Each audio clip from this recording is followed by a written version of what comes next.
Should we start? Yes, yes. Please start. Hello? Yeah. Yes, I think it's time. We can start.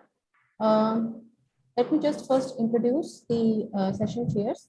So I have the honor to introduce the session chairs for today's paper presentation. We have Professor Dr. Shantanu Padikar from Macau, West Bengal. We have with us Professor Dr. Rinki Shaha from IIIT Kalyani and Professor Dr. Anurag Hamilton from Mechanical Engineering Department of UM Jaipur. I would request the session chairs to conduct the presentation now. Thank you. So I'll be just calling the names depending upon the list that I have. So all the participants who are presenting the paper will be given 10 minutes to present. So I call the first paper, that is paper ID number 22. The author's name are? Yeah, we are here. Okay. Souvik Bal, and paper title is An Intelligent Chatbot for Admission System of an Education Institute and Question of User Interest in Taking Admission. Yeah, You yeah. can just present your. Okay.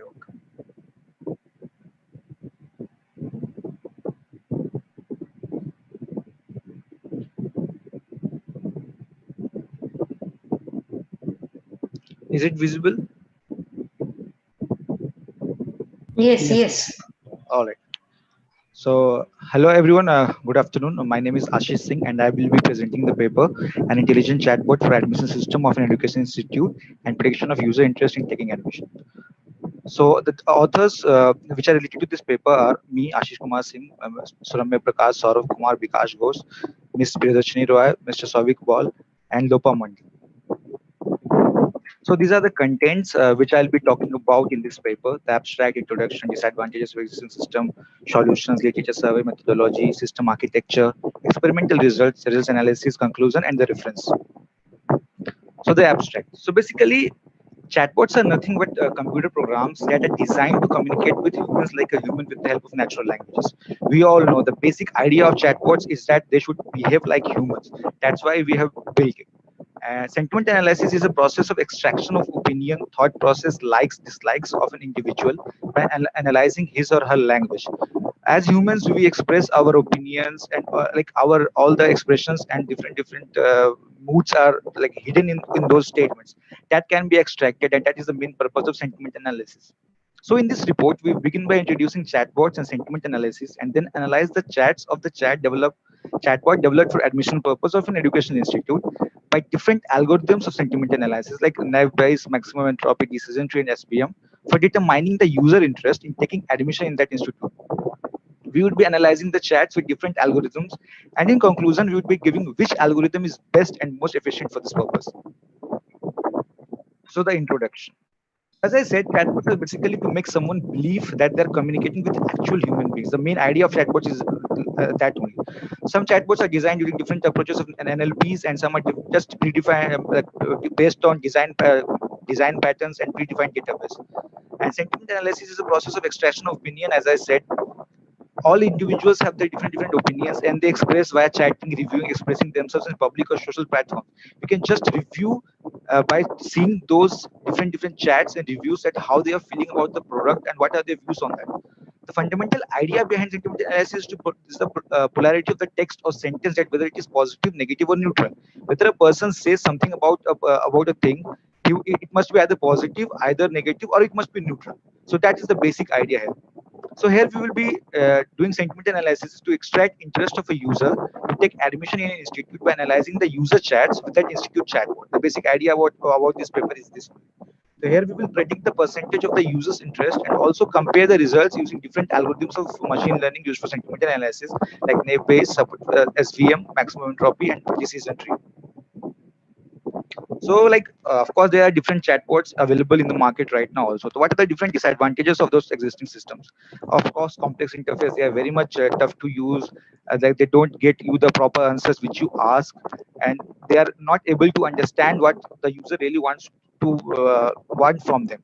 So as because they are pattern based or they are not that intelligent, it is a really problematic thing to get your correct answer from the chatbots.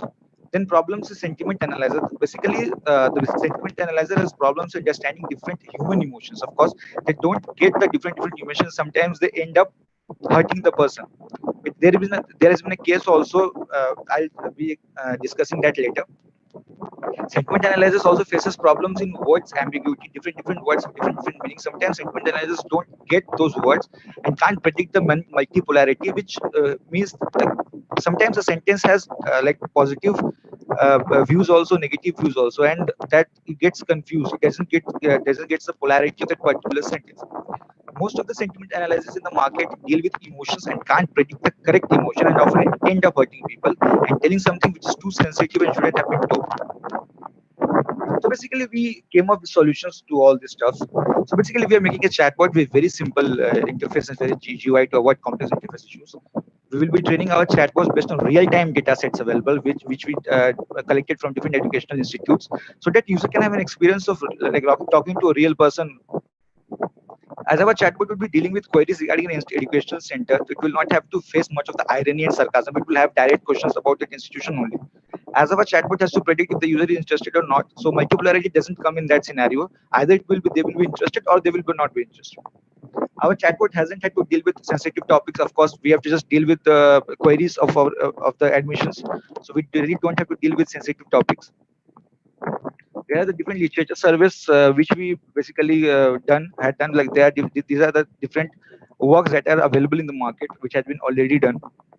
Opinion mining is done on sentence level. They can be gathered through different social media sites, and all those stuffs have been like I was talking. There was a social media application called Coco Network to basically allow people in tough situations to talk to each other. Later, it became Kick, an iPhone app, which basically helped emotionally stressed people to talk with each other.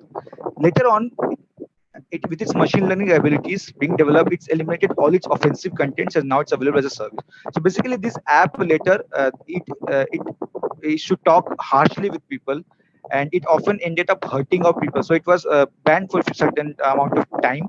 Later on, with all machine learning stuffs, all those stuffs were deleted, and later it again came up as a service.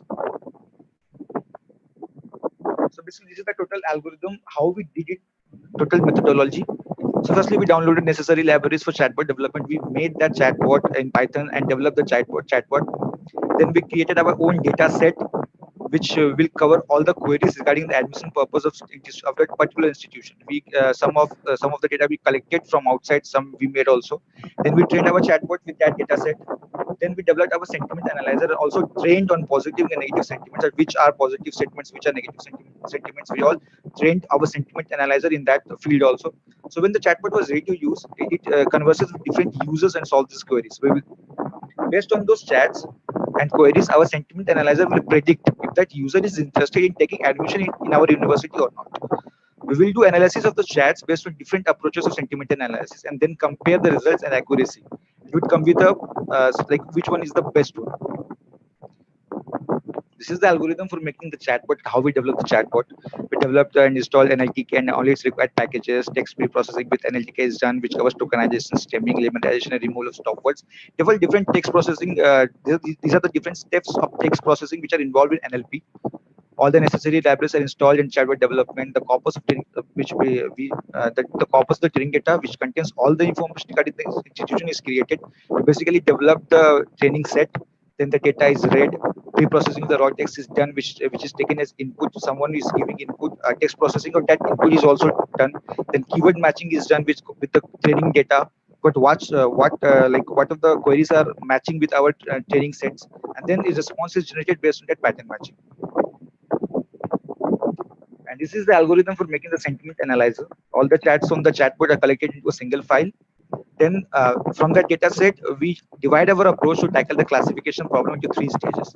The first stage is to read the input given by the user and convert it to either uppercase or lowercase. We just convert like all the chats in either upper or in lower, so that it's easy to read. So after converting to your upper or lower case, we'll split the sentence into what is like tokenization of the sentences is done. Then in Excel database, positive, negatives, neutral words are there along with query. Basically, the training data set that we have, there all the different queries which may turn into positive or which may turn into negative or neutral. They are there. So the final staging is basically to match the entropy of the positive and negative words and queries. Basically, they just match which queries should be in the positive, which should be in the negative. It just matches all those queries with our database, and then it gives the result. So it's a total system architecture at how we did it. So the user, the input to the institute chatbot, sentence classification is done. If it's a query, it's added to the query data set after grammar parsing. If not, if it's a response, then it goes to the chat where the sentiment analysis is done. When it's a query, it's like it's matched with the root word, and then the answers is fetched. If not, if add to the chat data set and after grammar passing, and there are some general conversations also which we have with our chatbots, like good morning, good afternoon, all those stuff. If it's a general conversation, then the response is generated as general conversation. So it is the overall overall system architecture of our total system, of our proposed system. And basically, this is a flowchart for sentiment analyzer chat. This is the flowchart of that chats. We extract and store chats. Pre-processing and cleansing of chats is done. Chat tokenization is done. Sentiment classification is done through different algorithms of machine learning used for sentiment analysis. Then overall result is generated in 3 categories: interested, neutral, or not interested, and then the result analysis is done. So the overall experimentation result analysis was that we developed our trained our chatbot on all the queries regarding the admission process of the educational institute, and then made available to chat with some of the students for testing purpose.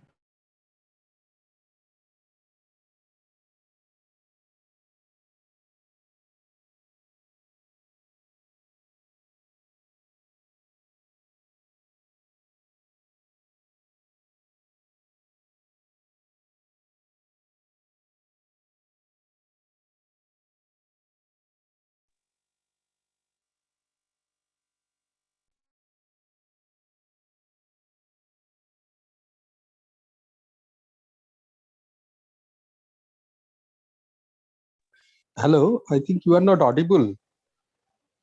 Hello. Yes, for the last 2 slides. Yeah, you are not audible.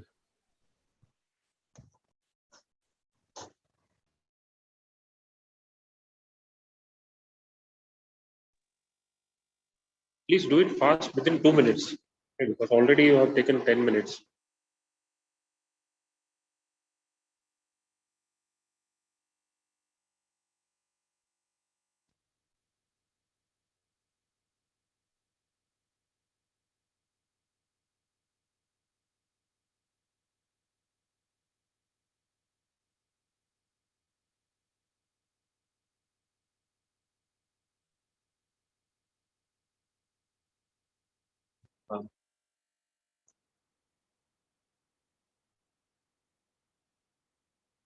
Still, you are not audible.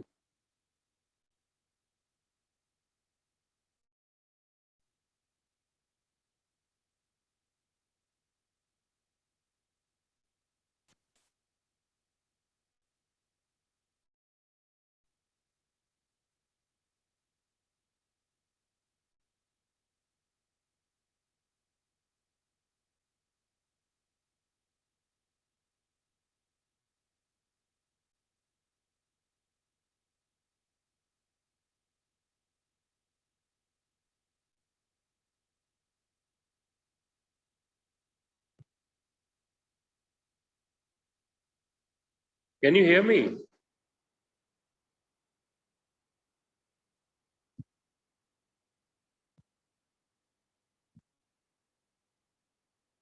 I think there is a technical issue.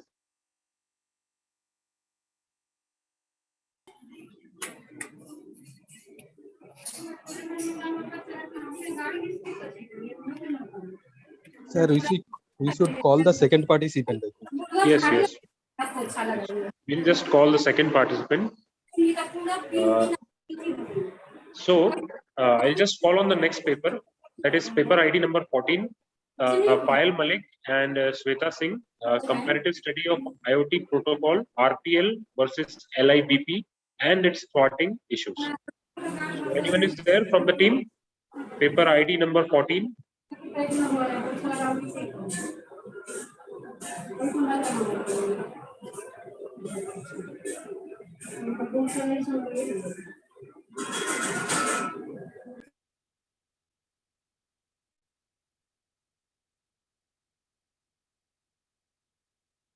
Yes, anyone from the team? Paper ID number 14. I think they are not there. So I'll just go to the next paper, that is paper ID number 16. Arshdeep or Yes, sir, I'm here. okay, Just a moment. fine, no problem. You can just present your screen.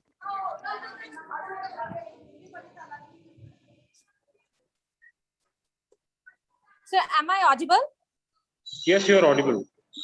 Okay, sir. Just a moment, sir.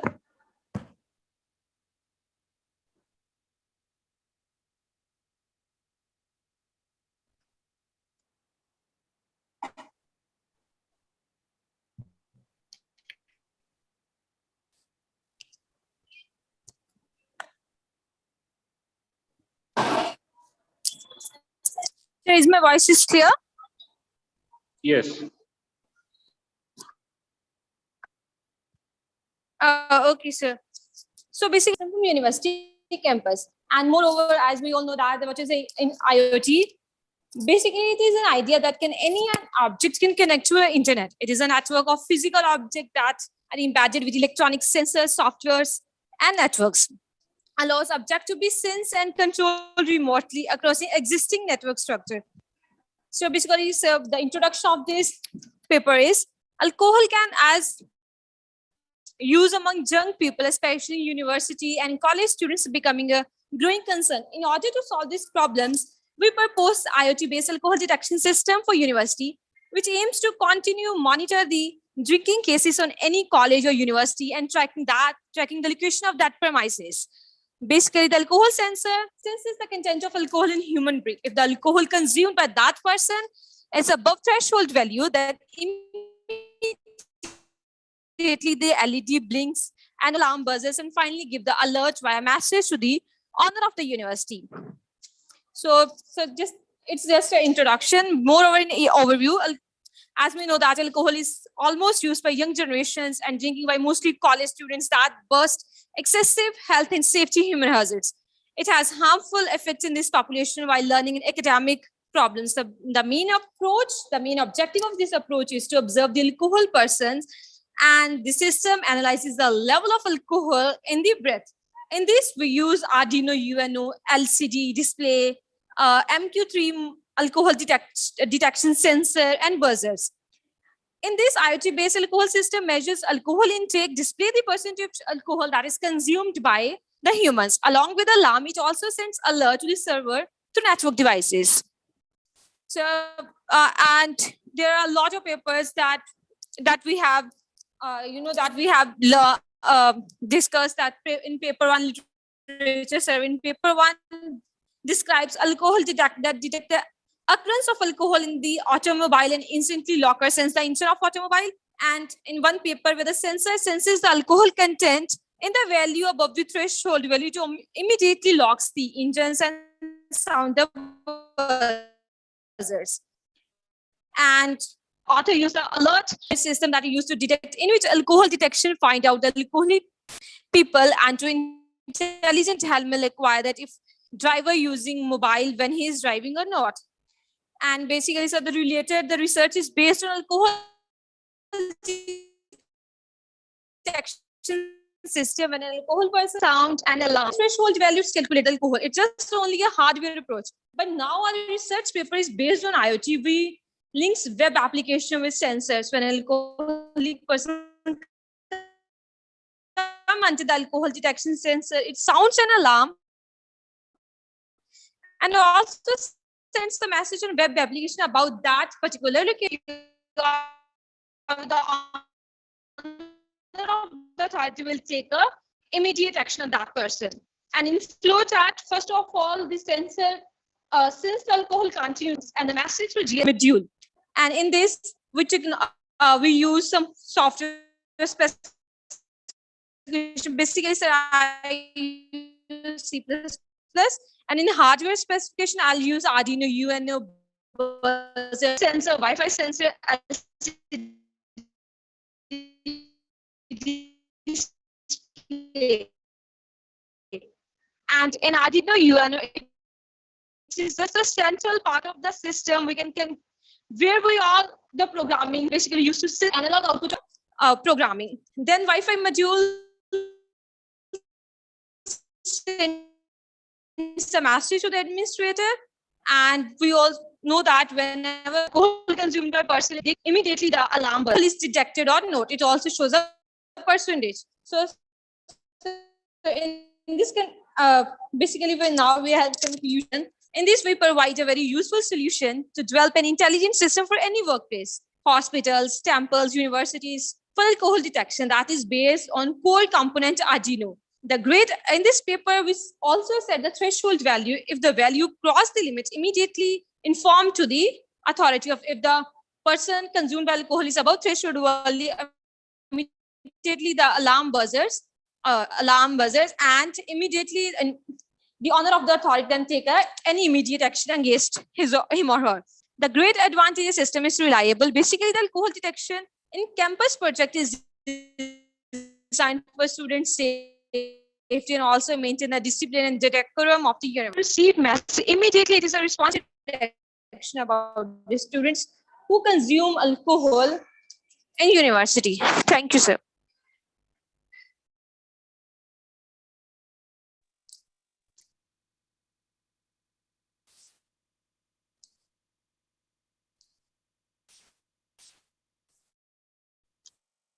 Sir, are you there? Yes, yes. Yes, sir.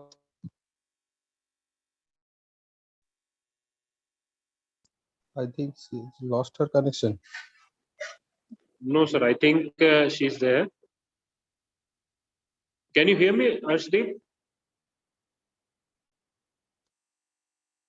Yes, sir. I'm not getting your voice properly. It can be cracking. Okay, okay. So, sir will be asking some questions. Yeah. So the first question is that where you are placing that sensor? So basically, it's just a demo work where we have to do a work. For that, we provide this hardware for college campus, for the university campus. So far, by observations, when the police persons use that instrument for testing whether he has consumed alcohol or not, they generally use some devices on their mouth. But how it is possible in open space to take that things? There should be a fixed counter. If it is a fixed counter, So then what is the? Actually, sir, it's all depend upon the capacity of that hardware. If we use the hardware that has high capacity, yes, it's just a demo we can do in our we do just a demo in our classrooms. Moreover, sir, now this project is taken by the army officers. For that, they can put that project into their truck. We personally, when we take alcohol in some bottle, if the alcohol when we take into that sensor, immediately the sensor blink and the object. So what that sensor message you are? Will send to the authority. So is it gas sensors? Is it gas sensor? This person is. Hello. Yes, ma'am. This is MQ3 sensor. So is it that can be used to sense that alcohol? Okay. Yes. So using Arduino board, right? But Arduino board Arduino board is not like commercializable. Actually, Arduino UN like is lab-based demo. Yes, it's a microcontroller where we can do lot of programming on it, and just provide the input and output of Wi-Fi module and alcohol whole sensor. What's the module of Arduino board? Which kind of module you are using? Model number? Arduino UNO. It's a. Or any model number? Yes, it's a model number SPAI600G. Okay. So what's the capacity of resistance? How do you sensing MQ3? Any change in the capacity? Change in the capacitance? Basically, ma'am, I am going to clarify that it's a low capacity instruments, not a very high, because moreover, if we use a high capacity sensor, its cost is also very high. That's why we use a low capacity sensors. But low capacity means it will not show high sensitivity. Or limit of detection is very not that much low. So that's the disadvantage. So how are you planning to commercialize it? Basically, if we can do this work on a, if anybody provide us any scholarship or any investment is there, if anyone do any investment in this, then we can do that project on a commercial basis. But now it's all the investment of children, that means our candidates. That's why we use sensors. Okay, next. Sir, please call the next. Yes. Is there any questions from the audience side? Hello, Anurag sir. I was just telling that I was not audible. Just the last slide was left. Okay. Can I continue? Yeah, just let us finish that. Then I will call. If anyone from the audience have that query. I think yes. So you can continue. Paper ID number 22. 22. Yeah. Okay. Thank you for your Shall presentation. I leave the? Yeah. Okay. You just stop here. Screen sharing.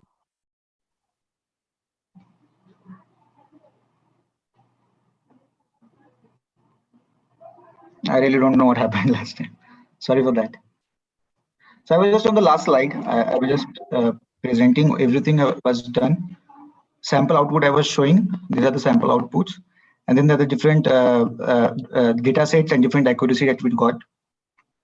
Result analysis, all the different precisions, recall, F measure that we got while we were experimenting with all these data sets. So here's the conclusion that basically we tried developing a chatbot for an education institute which would converse with the users and would solve their queries regarding the institute. And based on those chats, our symptom analyzer will predict how much the user is interested in taking admission in the institution. So basically in future, we are planning to train the bot in particular fields like medicine, e-commerce, food, entertainment. So we can predict different people's needs, reviews, interests, and use that data to improve their respective fields. The dataset obtained from chatbot conversations implemented for different fields will be beneficial for commercial as well as improvement purposes. So here are some references that we took while doing our paper. Thank you.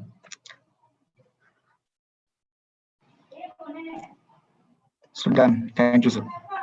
Okay, Anurag, I have some questions to you.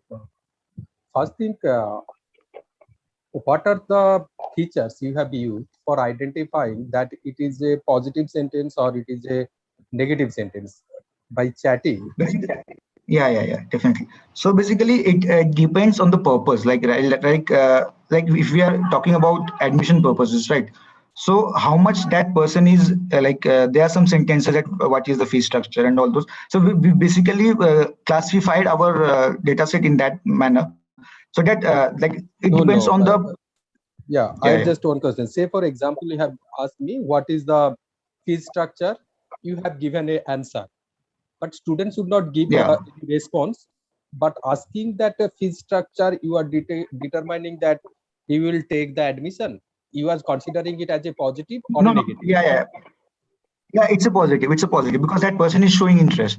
So, like, if someone is just asking whether there is a swimming pool in the like in the university or not. So these are some irrelevant questions. So just we classified on those, like we took a data set, Yeah. and based on the questions, Is which that shows that they is are that data very much. is that yeah is that question and data set is available to you? Can you show us? That will be better. Right now. Okay. So then if it is not, how many sentences you have considered for that approximately? Like I can, yeah. Like wait, Positive and negative. I had that, record. We almost had 10,000 chats. So I like on those chats, there was few like around 50 to 40% were on the positive side, and then the 30 to 40% on the negative side. No. That's not my question. My question is very clear. For the chat, how many queries you have taken? Say for your student is asking for fee Yeah, structure, you are 10,000. taking positive. Yeah, 10, How much questions total. you have taken? Whether these are open or closed, and based on that, how many of them are positive and how many of them are negative? Have you done that? You have Okay, got so my basically query? we calculated. Yeah, I've got your query. So total 10,000 chats were there. So like I don't exactly remember the positive and negative, but we have that I showed in the presentation also. I can show it again. This is the accuracy that we got from different. Wait. Questions is very clear. You have given it to Yeah, the I know. machines. So they are given it you the positive or negative. Whether machines is quantifying it correctly or not, how you should understand if you don't know which are positive and which are negative. So this is the Don't data set rely on totally the available. Of course, like yeah. Okay, I'm getting that's your all. point. I'm getting your point. So basically, yeah. Okay. If anyone has any other questions, please.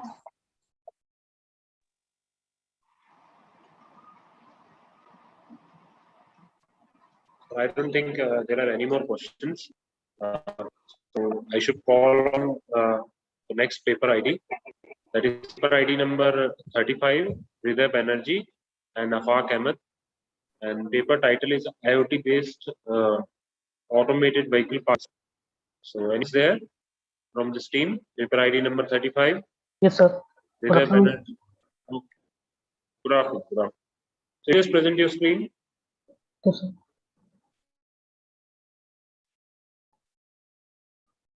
Okay.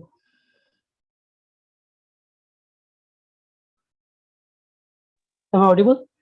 Yes, you are audible. You can just make it full screen. Okay. Let's see.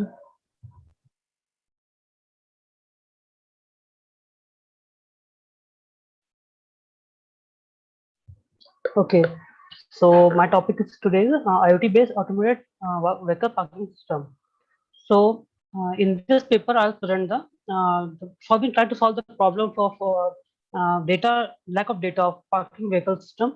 So here, as you can see, here we have introduction, literature review, problem statement, implementation, working, flow chart, and step to install the system, step for Android application, and parking slot status, and conclusion and the future scope. So firstly, let me just tell you that in current scenario, we might have a problem for finding parking space in our destination location. For example, if you visit any mall or any parking center or anywhere, if you want to know the exact location of the status of the parking, you have to Google it out or you have to call out someone to let you know whether it's having any parking facility or not.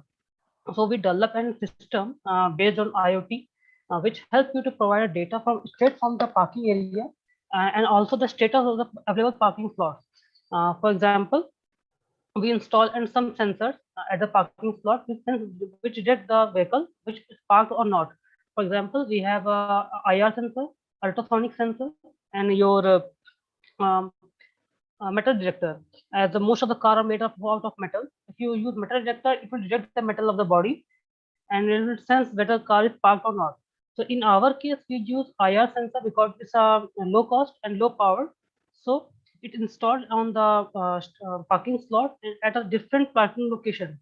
it sends the vehicle once it's parked under the sensor, and it alert the transmit data from straight from the parking slot to the cloud network. Okay, and after that, we have a literature review, as it's a past problem, also it's current and past problems also. Some of the scientists are also working on it. For example, in Japan, they use a balloon system. If you park a car over a balloon, it will just get inside the car, and it will denote that the car is parked there. And if you just move your car, the balloon start floating over there, and you can uh, see the balloon is floating, and you can understand whether the parking slot is vacant or not. So as you can see here, we have problem statement, real-time traffic problem and a location problem. Lack of data. Lack of data means we can use Google Maps for location to trace the path or the location, but we can't find any data about the parking slot, whether parking is available or not. And next is the building problem. Is to set up something automated way in the parking slot is a little bit costly, and also the camera is the something which we can install, but they are high in cost and required high maintenance, because the lens of camera get dirty, and the power consumption and the internet facility will be costly for the camera setup. Also, the current issue. Current issue, for example, if there is no power or power surge, anything happen, the whole data will be collapsed. Means you don't get any feed from live from the parking slot.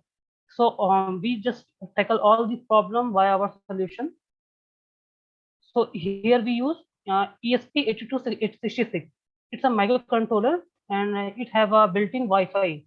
So it is very helpful for us to use this because it's a low cost and low power. It required only 5 volt to operate, and also it have a built-in Wi-Fi. If we compare it with the Arduino or any other hardware like Pi or Arduino Uno, Arduino Mega, this is helpful because it have a low circuitry, and also it required only Arduino IDE code it out. So we use the controller as a ESP266 and the RFID as a sensor. RFID is a contactless sensor basically. It has two, one is your transmitter and one is receiver. So IR blaster is there, which will blast the IR ray in the forward direction. And once any object comes near that IR blaster, it revert the IR light to the receiver phone. Then it will sense the detect the object whether it's there or not. So after once a car is parked over the IR sensor, it will sense the vehicle and get the data to the ESP module. And ESP module coded with the your cloud network and the address of the your web storage. So it will directly transmit directly transmit all your data from parking slot to the cloud network, and where the user can access that data from the remote location before the arriving at the destination. So here is a flow diagram you can see. In our case, we use Blink IoT platform. It's a open source. You can use create one ID at a Blink server, and code also have a authorization code from the Blink server, and code it in your ESP module. And after that, it's required a power supply to power it up of about 5 volt. Then a green indicator, that means a system is running. Red indicator means the system is off or offline. Okay. And in our case, we use 8 sensors, 8 IR sensors connected with the ESP module in the parking slot. For example, in a parking slot 1, we have IR sensor 1, sensor 2, sensor 3, up to sensor 8. Then we have servo motor. It's an optional. If whether the parking slot is having a facility of barrier or not, then we can implement it with the ESP module. Otherwise, it's an optional here. Then in end user, it will access all the data from here, the cloud storage from the their on Android app or via web page. Here we can directly transmit data from the parking slot to the cloud network, where we can access by the user. And after that, firstly we have to install the hardware at the parking slot, so that we can get the data from the parking slot and dump it to the cloud network. And after that, an Android based application have to install in the mobile phone or a tablet anywhere. Then we can create an ID, so that a user can be genuine and can be recorded for the future prospect. And after that, select the parking space. For example, if a person want to go any hospital or any mall, he to select the parking space at their particular location, and then he can access whether the parking space is available or not. Then go through the parking area is available. Okay, for once he have the data from the parking slot, he can choose whether to select or not. After that, he also can engage some parking slot before arrival, actual arrival, before, for example, for 10 minutes or for 15 minutes before actual arrival, so that he can park his vehicle hazardlessly. Means he can go and just directly park their vehicle at a perfect location. And after that, we can implement an parking ticket system with this system, as we can know the person whether arriving or not. He can book his parking slot and then can pay after the this moving on.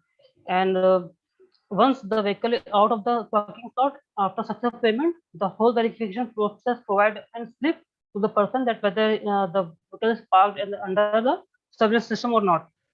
And after that, this is a screenshot of the app we developed. This parking system is a welcome screen once you open the app, and this is the registration interface for the first user. If you first time enter the app or using the app, this is the first view you have to enter your first name, the last name, your email ID, and the mobile number. This will help us to just record some data. So whether the person who parked the vehicle, what the information of him, and whether the vehicle belongs him or not. Okay, this will might be protected, beneficial in the future for the more protected, secure parking system. And after that, once registration is done, this is the login page. Okay, the user, you can log in here with your email ID and the password. After that, this is the your account and the feature page. Here you can access the setting, payments, about, share you can share your location or your parking ticket, anything. You can rate this app, and after that you have sign out. And once you have a parking at the parking facility or before parking facility, you can have this something like a map, where this green signal means some vehicle is parked at that place, and this green means that this is available. So you can choose or engage these things by your app before 10 minutes before actual arriving. Okay, so or you can know whether they are available or not. And this will open to every user who is using this app. And this is our little prototype we developed. Here we use this IR sensor mounted over here like this, and this is your ESP8266 module, which is connected with these sensors. And this is our prototype example for the vehicles. We just need to park it over here from this gate, and once you park it here, it will send and detect the presence of the vehicle and transmit it to the Blink IoT platform. And the conclusion is that if you use this system at a mall or any parking space, it will reduce the camera. Means you do need to use camera for the parking facility purpose only, and also reduce the electricity bills and maintenance costs and all those things. So, and in future, if we implement some more sensor, add some more sensors to this device, it will helpful to provide more data to your user, like your temperature, surrounding temperature, whether it's raining or not, or there is it flooded or not, something like this. And it will be more beneficial for user to prepare himself or choose whether to go or to not to that place before actually arriving at that place. And we developed something like crypto, your blockchain and all those things to secure the data in the future. Right now we are using only Blink platform or a Firebase to test and to develop the prototype. Thank you, sir. Anyone has any questions? Yes. No, if it is not, I have one specific question. So what you are doing when any vehicles is entering by means of the IR sensor, you are sensing that that slot has been booked. Okay. Yes, sir. Yes, sir.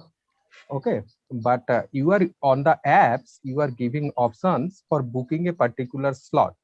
Yes, if sir. I already book that slot, okay, yes, then sir. someone comes and they will found that no vehicles is there. There is a what I should say, inconsistency in your database and your system. How you will deal that?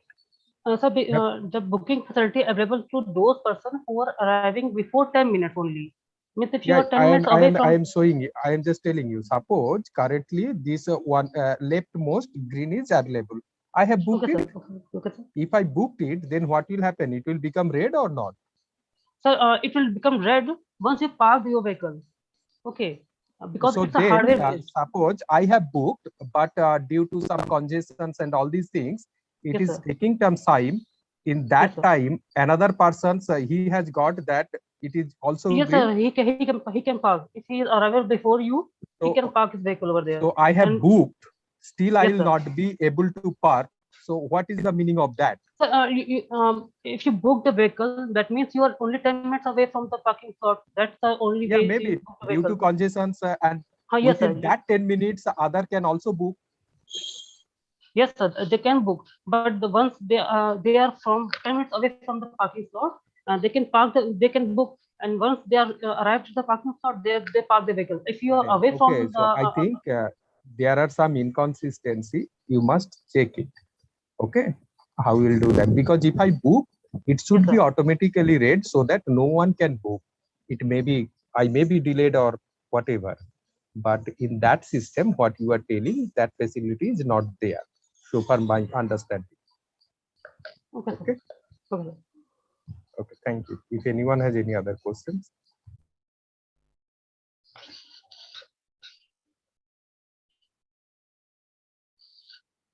I don't think there are any more questions. Now I would like to go on to next paper. That is paper ID number 30 and Rohan Chakravarti. The paper title is Employpedia, Bridge the Gap of Employability. So if anyone is there from the team, Yes, sir. Prithviraj, okay, fine. So you can just Am present I your screen. Yes, am you're I audible audible. and my screen is presenting? Yes, your screen is Shall I? visible. Okay. Shall I Just start? make it full screen. Yes, Yeah, yes, yeah. you can start. Okay. Good afternoon. I am Prithviraj Biswas from the Department of Computer Science and Engineering, Guru Nanak Institute of Technology, is going to present the paper entitled Employpedia Bridge the Gap of Employability. Employpedia is a job portal and a training platform for organized as well as unorganized sectors, which allows finding jobs, tenders, freelancing works, notices, and an introduction to training modules where people can get skill-based videos, ebooks, PDFs, end-to-end career counseling in one platform. This is available in various Indian languages which are user-friendly for every user and consist of 24/7 chatbot using machine learning and artificial intelligence for any help of the user. The prototype uses natural language processing algorithm for screening the resume of the user, which automatically detects the name, education, skills, projects, and various information to suggest the most recommended jobs. In 21st century, online recruitment has become the standard method for employers and job seekers to meet their requirements. A study shows that the use of the internet is significantly less for freshers to find jobs and more for the experienced job seekers. Thus, this study shows that 78% of the experienced job seekers use the job portals for employment opportunities, and only 64% of the recent graduates have used the job portals. A survey by Your Story and Indeed with 69,000 professionals shows that 40% agreed with the fact that silent from the recruiters is in the process of recruitment. 18% shared that getting information about the employer is difficult, and rest of the respondents supported crafting resume and being noticed is challenging. Employpedia is intended to solve the major problems, uh, pain points via building a web and application based platform which is a boon to post covid, further normalizing the situation by collecting the vacancies of both sectors and helping them by providing with jobs according to their skills and or passion. The job seekers can apply for their job by typing the job they need, the location, and the category of the job they need as shown in the picture, and the user need to apply by submitting their resume as stated by the organization. The solution has also a dashboard for public tenders and notices which are published by the organization fetched using the artificial intelligence algorithm, making it easier for applying the job to the sectors. The organizations need to sign up and post their requirements in the portal along with the corporate identification number getting authenticated, that is the CIF number. Organization can list their jobs after verifications of this CIF number. Employpedia is a platform to provide free learning resources to every Indian nationality. The prototype has a column for training modules where the user can get training by some experienced people who are uploading the videos in our solution. The section uses machine learning algorithm for the trending videos which are getting maximum number of likes to remove inappropriate videos which are reported by the user. Training modules helps to increase a person's accessibility to jobs by means of skills, accessibility, etc.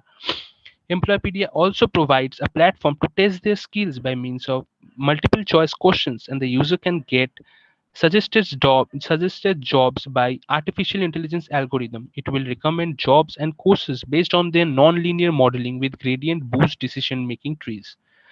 CV screening is a process of determining whether the candidate is best fixed for the required job by means of their education, skills, certification, etc.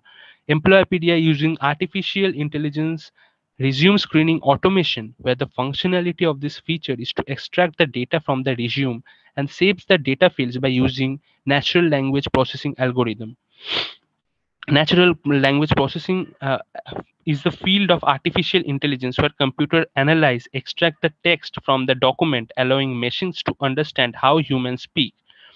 A 24 into 7 chatbot is introduced in the Employpedia's website, which uses artificial intelligence algorithm to simulate a user's conversation through a messaging application. The chatbot has been trained using NLP algorithm. The following model detects the part of speech and prediction model by taking the input from the user and outputs the answer by required question asked by the user.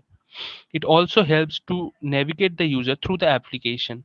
Our prototype is not only limited to just a website, but is also available for Android-based application, which have all the facility of web app to an Android app. The application is easy to use with all-in-one platform with easy navigation in user interface. And India is a country with diversity in languages. Keeping in mind, the application will be available in various languages using 7 Indian languages for advancement of the user to use the prototype. And also it uses geolocation based search to search the job based on our location. Our system has mainly three parts, namely admin, user, individual, and organization, where the user can create account, login, and can register themselves in Employpedia and can get job recommendation and also can apply for jobs according to their skills through our solution. The technology involved here are HTML, CSS, JavaScript for web development, Django for full stack development, Android Studio for Android app, Firebase for storage, and TensorFlow for machine learning and AI application. The limitations for this Employpedia is that the marketing job requirement, there are a huge number of online platforms available and most of them are sufficient and impactful. And there will be a limited access to the internet which will affect the geolocation based search. Also, to launch the career assessment for applications, the unorganized sectors is hard because they are not so educated. There are some limitations to tie up with institutions, governmental and non-governmental organizations to sponsor training courses of them at an initial stage. What are the future scopes? This is the SAS platform which recommends jobs and skill development in one go. Collaborations with educational institutions, industry and government for resource allocation and talent transformation. Updates of jobs and courses regularly based on the location preferences and skill matching will be the future scope which will enhance the Employpedia. The platform aims to have some unique features like supporting voice enabling system using NLP, special systems for differently abled persons to access all the functionalities.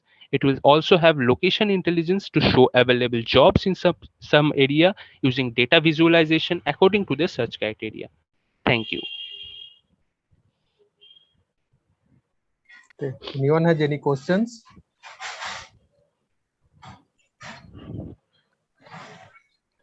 If it is not, I have two questions. First question is whether you have fully implemented that. Actually, sir, it is implemented, but some cases like geolocation based search and some chatbots are still in under process. Second question is that what is about the security? I have providing my personal data, all these things. Yeah, when Uh, if I a applicant or if I a employer also, I'll have to register. I am providing some data to you. How you are protecting my data? Actually, this is a like that data will be protected. How? So that you must concern, because today's is it's a one of the most important thing for any web-based development. Okay. Yes, yes, sir. If anyone has any other questions,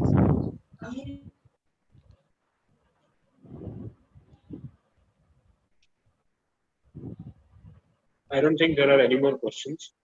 So I'll call on the next paper. That is paper ID number 38. Amrita Day and Nikhil Bhargav. And the paper title is The River Cleaning. So if anyone is there from the team. Yes, sir. Amrita, sir. Myself, Amrita. I'll present, sir. Okay. Actually, sorry for the inconvenience. My laptop is not in working condition. So that is why I am using someone else's laptop, sir. okay, no Okay, problem. fine, You that's no start problem. presentation. Okay.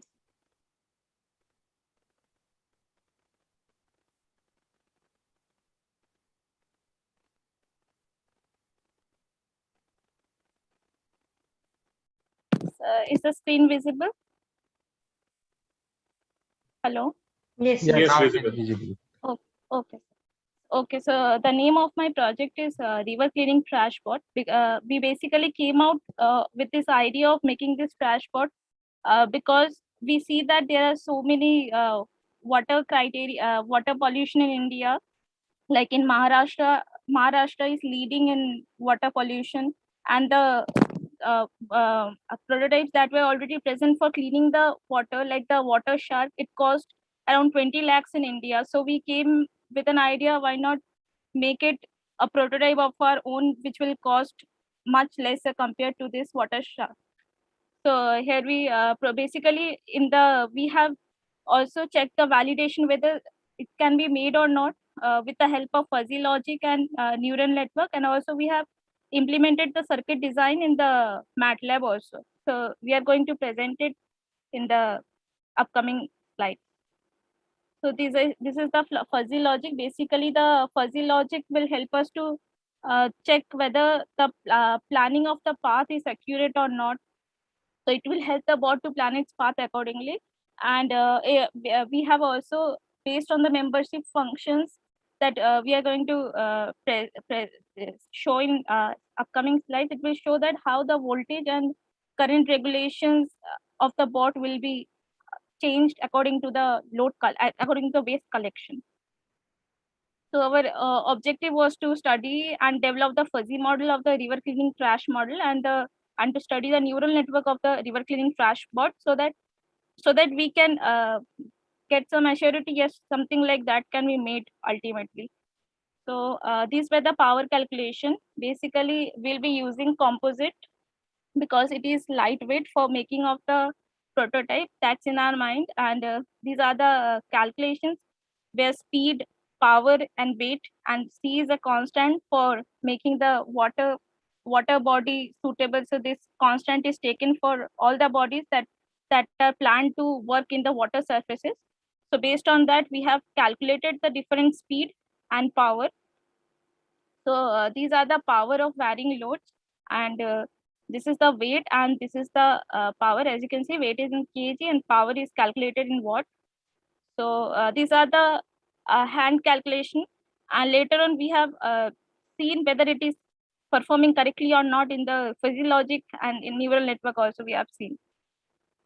So these were the battery specifications.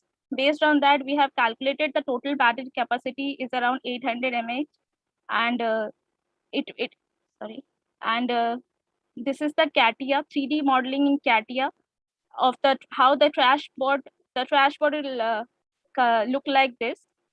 So basically, we want to make something like the water shark only, that is already present in the market, but we were not getting why it is so costly. So basically, we want to make a economic one also, so that someday it can actually be launched in the market and it can clean the water surfaces. So this is the CATIA model, and This is the MATLAB simulation. As I have said in the beginning only, that we have we have checked the circuit also in the MATLAB. Basically, you can see we are going to control the movement. It can move backward, forward, and front, and any right or left direction. So that will be controlled with the help of PWM, that is pulse width modulation, and H bridge. H bridge is also there. So basically, we are going to take the L29 3D, which has an inbuilt H bridge, and it will send the appropriate control signals with the PWM expansions.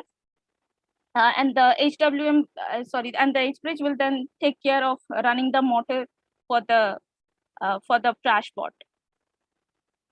So these are the graphs that we have obtained. These, as you can see, this is the scope, the current, and the RPM. After designing it in MATLAB, we have obtained the current, and we have obtained we have checked whether whether really we are going to get pulse width modulation with this calculation are right or not. So these are the graphs that we have obtained in the MATLAB window. This is the current and the current graph, and this is the RPM versus time graph. So, and these are the values that we have taken. Basically, I mean, in the MATLAB, there is a block parameter where we can directly put the values as per our calculation, and based on the calculation only we have obtained this graph. And here, if we basically we have filled all the like if we double click on this H bridge, we can fill, like, this is the DC motor. We have clicked, I mean, we have filled the parameters of the DC motor. I mean, all our calculations that we are considering, we have feeded here, and based on that, we have obtained this graph. And it looks quite, it looks good. I mean, it will go with the model that we are planning to build someday. And this is the voltage and load taken as input at speed as output in the fuzzy. This is the load, and like voltage and load we have taken as input, and the output is speed. So this is the voltage range and membership function plot for the voltage. This is the low voltage, medium voltage, and high. There are three membership functions we have considered: the low, medium, and high. And the range is 0 to 12 for the voltage. This is the load, range, and membership function plot. The range is from 6 to 15 because the without any trash, the bot will measure around 6 kg in weight, and the range is up to 15, up to 9 kg of trash it can contain inside it. So our range is from 6 to 15. So low load, medium load, and high load. And this is the speed. Speed will be low speed, medium speed, and high speed. And our speed range is 1500 to 1800 RPM. So this is the rules in the rule editor. Like if voltage is, these only three rules we have put. Like if to make it, to keep it simple only. So if voltage is low and the load is low and the speed is also low, what kind of thing we will get? If the medium voltage is there, load is low, then and the speed is medium, accordingly it will adjust. So like this is the rule viewer. It will tell us, suppose if the voltage is 12 and the load is 15, then we will have to acquire a speed of 1.76 e plus 0. So it is showing that means 1760 speed we need to acquire for the bot to run. Then these are the values of power in the now we are going to check the neural network also, and the fuzzy logic is over. So here we have checked in the rule viewer whether it is performing rightly or not. And as we can see, our limit was 1800 and we are getting 1760. So it is more or less close to our calculated values. Then the command window is there for the, I mean, it is the MATLAB command window. And here we have to put the power and the weight values to train, to see whether, like in neural network, how we do the back propagation and all. By updating the weight, we can check whether something like that can be obtained or not from the regression graph, which I'm going to show you. So these are the neural network training NN tool, which looks like this. And this is the training. Like you can see, training R equal to validation is 0.9979. So R square value we are getting as near to 1. So it shows that yes, yes, it can perform. R square nearly equal to 1 indicates that the regression perfectly fit the data, basically. So from the first, so we can, the intent tool is used to train the network, and these are the now next we will see the validation line also. These are the best performance line, like you can see here it is coinciding. So at one point, and what point we will get, I mean, all our calculated values and actually will perform as per our calculations only. I mean, it will completely fit the, I mean, we have calculated correctly only. That is what it shows about the validity. That is what it says, that it's valid. Then this is the neural network training state, the gradient mu and the validation. So so we have obtained it like this, the training state, and these are the results. Like from the fuzzy logic, we can calculate the path correctly, and like we have just seen that we have obtained all the correct results only from fuzzy logic and NN-tool. Basically, we perform all these things because we actually, based on that sharp model that is already in the market, we kind of reduced it to 10 times to make a small prototype. It is very large, the shark.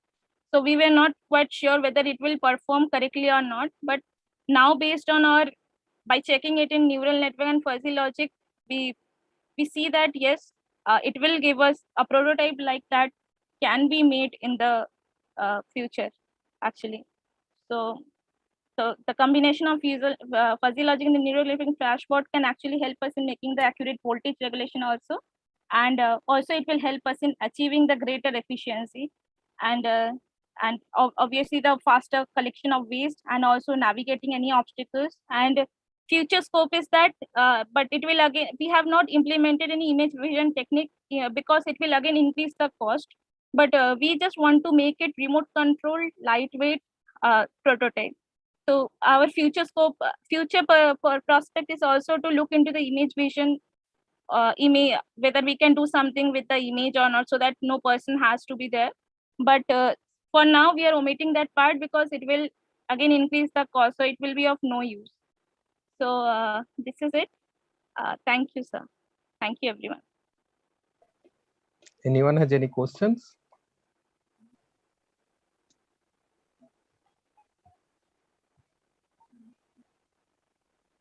Hello. Anyone has any questions? If it is not, what neural network model you have used? Sir, we have used the back propagation only, sir. How many hidden layers you have taken? Around 100, sir. Hidden layers, 100? Or I hidden mean, nodes? sir, there were many options were there, so we have taken, I mean, just for the checking purpose, we have Do you know taken the like back that. propagation Randomly, logic? we have That's why taken, sir, 10, 100, 3, like that. No. I think even so. There is a input layer. There is a hidden layer. There, not one. There may be more than one hidden layer. Then another is the output layer. So Yes. what is the number of nodes in your input layer? So the hidden layer, I said, no, sir, we have taken different, like 3, 10, 100, many we have taken, sir.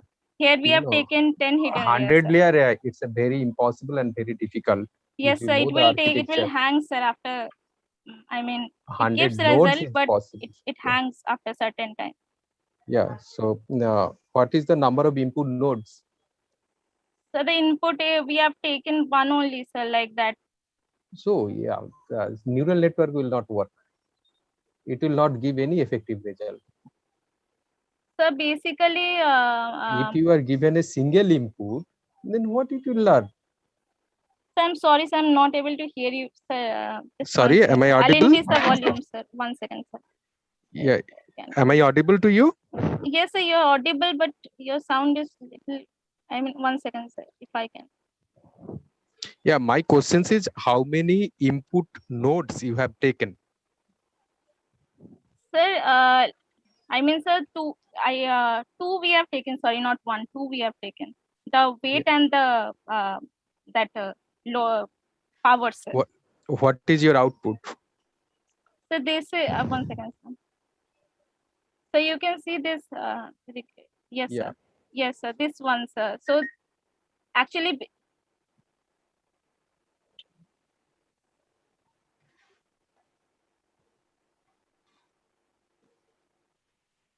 yes, sir. So basically, sir, after training, we obtained that our R value, that is a regression value, we are getting correct only, sir. No, my questions is not there. My questions is for any neural network, Yes. the number of input node and the number of output node and the hidden layer, that should be clear to you, architecture, okay? So Yes, that's my sir. question. So how many input are you are taking and what is the number of output nodes? So the input, like in the previous screen written also, like Okay. the So power and the weight, just now I've said, sir, these are the inputs. And the fuzzy logic also, we have taken the power and weight as the okay, input and the okay, speed okay. as the output. Another also, you will go to the fuzzy logic slides, the last previous, this one, before, yeah, no, next one, next, next, So this no, is the previous one, neural. this one, why you are saying this is a fuzzy? So this is not, this is rule viewer in fuzzy logic, sir. Like we have given some rules, and Yeah. we have also given the, we have assigned the low speed, medium speed, high speed, and we have also given the range. So based Yeah. on that, we can see how the bot is going to behave. Like when the voltage is, I can move that cursor. I have just taken the screenshot at the highest point, like voltage is 12 and the load is 15. That is the maximum capacity of the prototype. And what will be the speed at that time? So it's showing 1.676 E plus 0.3. That means around 1760 will be the speed, sir. And here we have put the maximum speed to be 1800. So more or less it fluctuates. So it's going to fluctuate. Obviously, we have not made the model. It is completely theoretical. Once we start to operate, we may get to change, or maybe it will work. I don't know, sir. Like we have tried our best. Okay. Thank you for your, if anyone has any other questions, then fine. Otherwise, you can proceed to next. Okay, sir. Thank you, sir. I don't think there are any more questions. So I'll just follow on the next paper. That is paper ID number 42, Miller Khaki. The paper title is Progressive Cleaning and Mining of Uncertain Smart Water Meter Data. So paper ID number 42. Yes. Just a second. You can just present your screen. So I guess I've been on time exactly. Yeah. I woke up 20 So your minutes video ago. is not visible to us. I don't have my video. It's 5 in the morning. Let me just enable my video.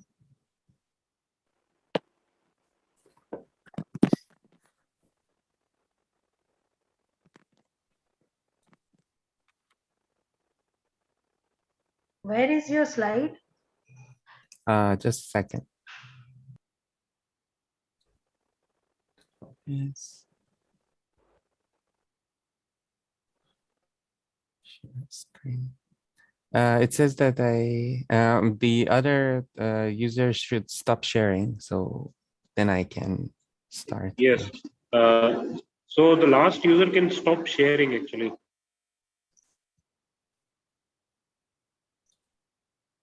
Amrita Day, can you just stop sharing? Amrita, can you hear me?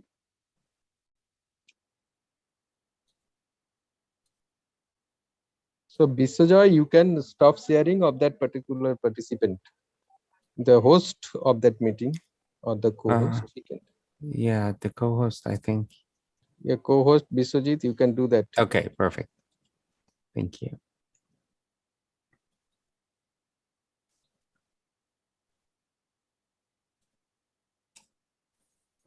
So can you see my screen right now? Yes, you're audible, Perfect. also visible. video is still is visible as well. Okay, perfect. So as the chair of the session said, the title of the paper is Progressive Cleaning and Mining of the Uncertain Smart Meter Water Meter Data.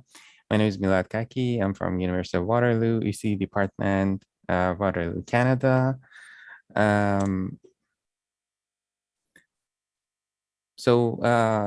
First I will talk about the problem description and the data that I have, the errors that we have encountered while working on the data set cleaning methodology that we've used, and the conclusions.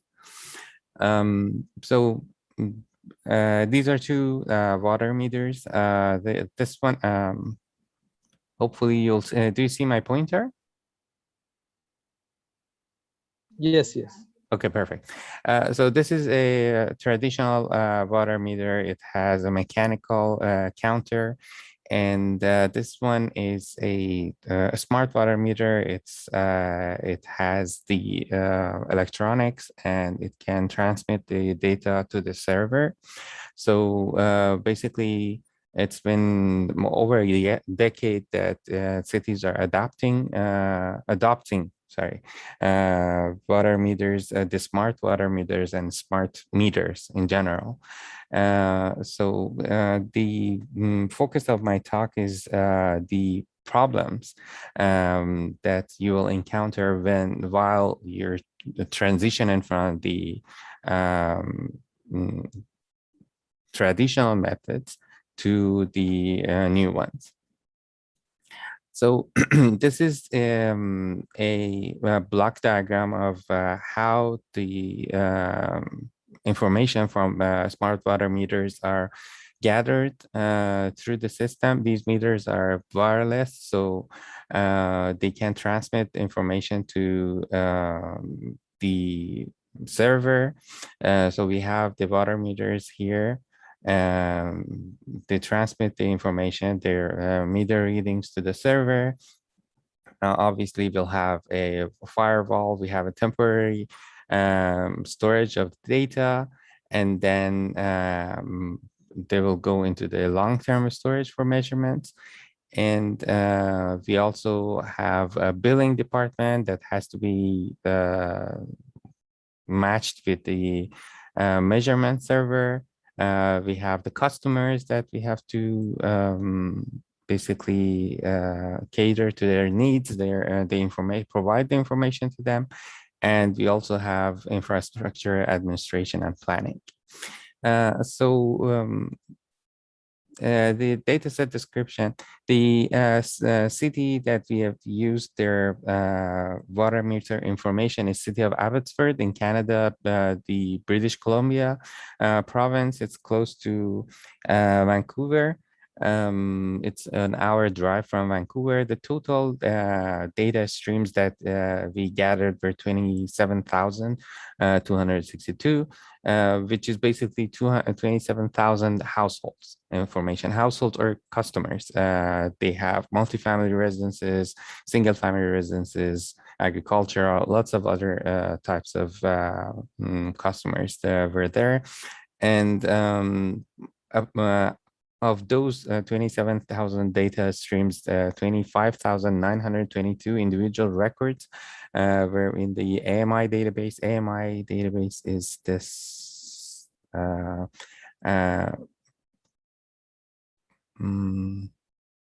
I'm sorry, it's about a few years ago, so I forgot the AMI. AMI database is the infrastructure database that we have here. Yeah.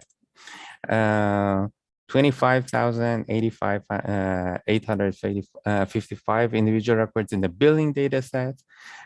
So basically it is when you're working on the system, you have to match all of these records together. It's basically my talk is basically about the magnitude of the problem and what are the practical issues that you'll encounter while working on them. And then the data of the 25,923 data streams, 99% of them were matched with the billing. And at the end, it was not possible to match 68 of those records. So the errors that we encountered while working on this database, we had missing data, we had quantized meter readings, meter resets, unexpected data spikes, meter unit inconsistencies. It doesn't mean that we won't encounter any other types of errors or the data set is free of any type of error. It's just some types of the errors that we encountered. Just talking about different types of errors, quantized meter readings is that there were some meters that although it was possible for them to be programmed to read in liters, the meters were working on cubic meters. So as you can see, it jumps from 3 cubic meters to 4 cubic meter. And at first sight, we thought that they might have a local storage of water, and because of that, they draw the water in cubic meter steps. After talking to the water department in their municipality, we realized no, it was a quantized meter reading error. So these were the meters that had to be reprogrammed. We had some meter resets. At some point, the meter was reset, and then we had to find these as well. These were inconsistencies or disruptions in the data streams that we had to figure out. We had unexpected spikes. As you can see, during the readings in the data stream, there were some spikes that we encountered. Meter unit inconsistencies because it was a transition from traditional system to the new system. Some of the meter units were changed. So at first it was cubic meters, and then it was, I think it was in gallons, and then in this case. And then it was converted to liters. And as you can see, the readings and everything was completely different. So we had to figure out these inconsistencies first, find them, and then realize what was the previous unit and the new unit. And then this is the cleaned annual consumption of the entire city. And it looks complete. It looks, we can see the weekly profile in the consumption. So this is the data that we are looking for at the end. But the problem is that you're gonna come up with a methodology to figure out the different types of errors. And if you're working with a practical data set, there are errors that you have to find, you have to remove from the system, and then access the data and analyze it and provide feedback to the user or the municipality. The idea that I presented in the paper, that it's if you start with a simple filter to find some information from the data, it is possible to find the errors in a progressive manner. For example, the error that I have used is finding the peak contributors. What are the peak contributors to the consumption?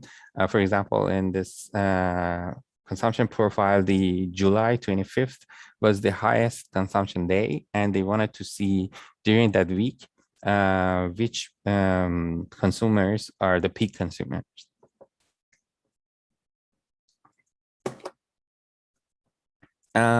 So using this filter, a simple filter, it was possible for me to find different types of errors, go back to the city, talk to them, figure out the problem, and update the data set with those information and come back. There were some errors that, for example, this one, it is possible to fix.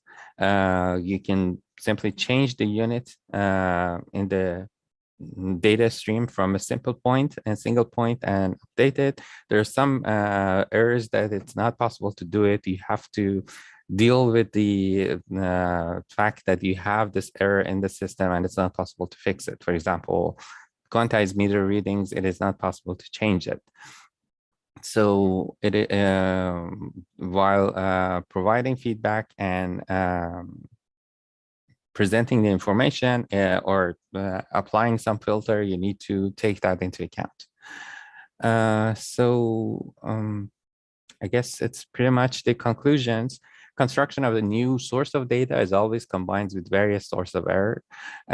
Several samples of different types of errors were identified. The progressive cleaning allows for data cleaning, finding different types of errors.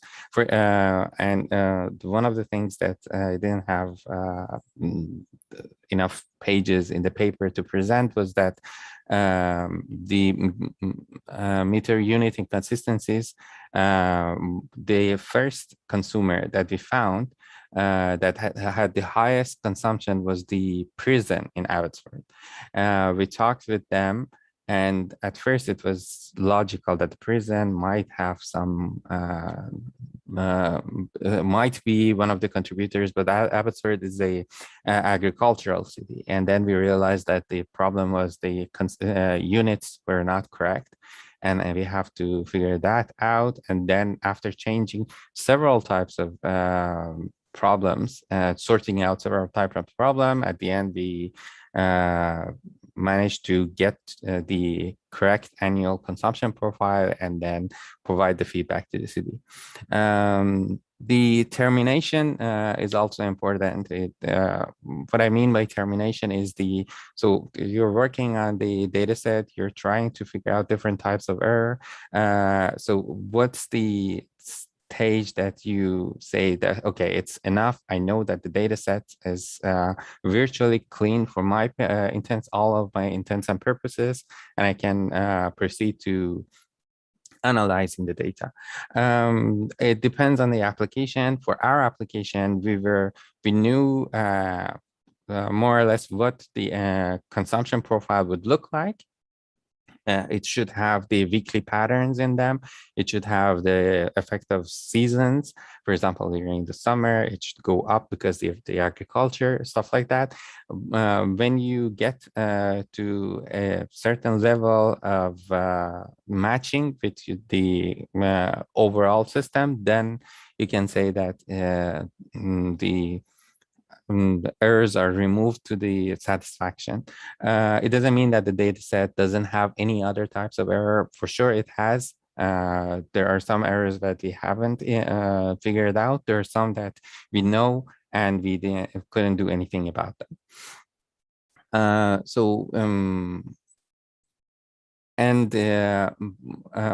The other thing that we have to make sure is that the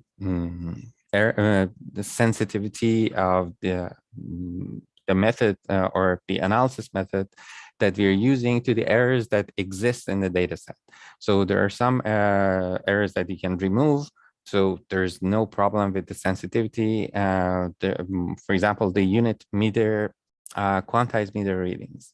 This one, because we know that it's going to exist in the data set. We have, if I'm going to use a specific type of analysis, we have to figure out if my analysis is going to be sensitive to this kind of error or not.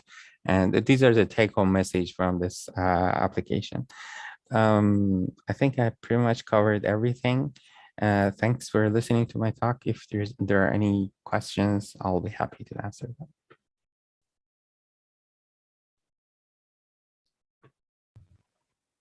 Okay, anyone has any questions?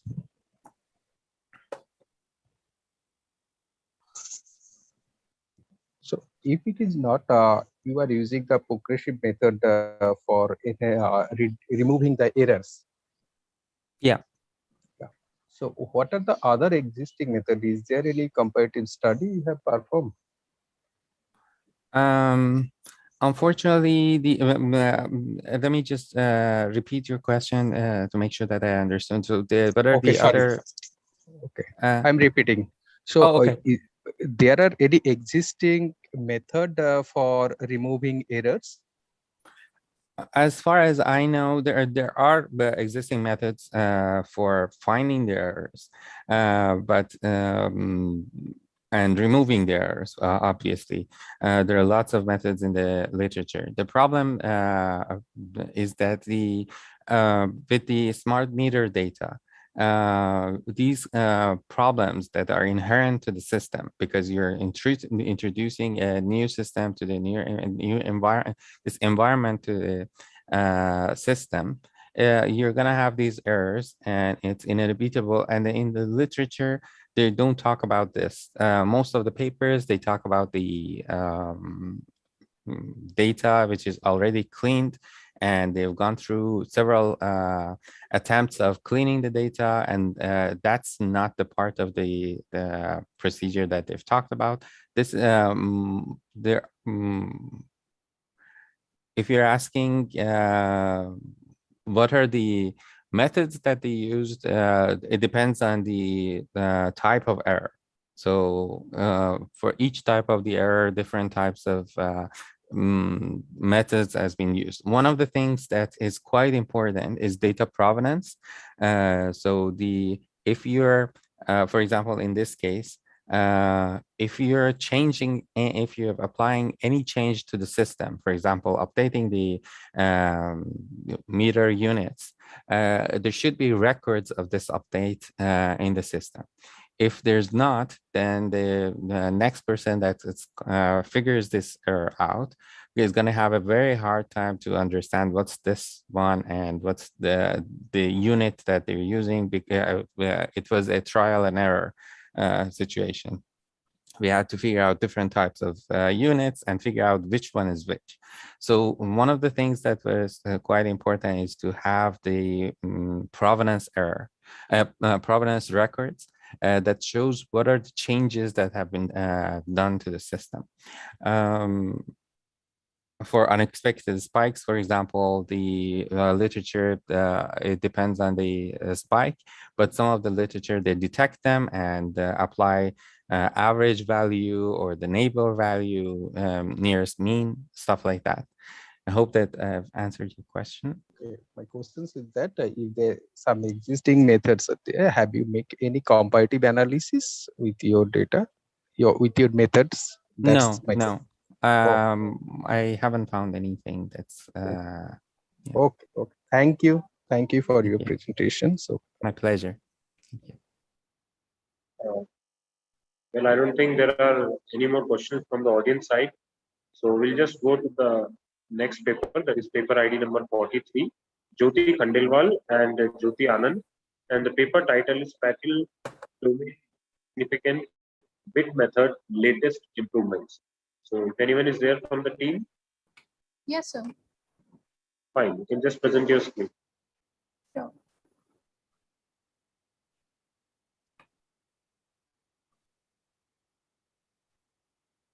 My screen is visible, sir? Yes, it's visible.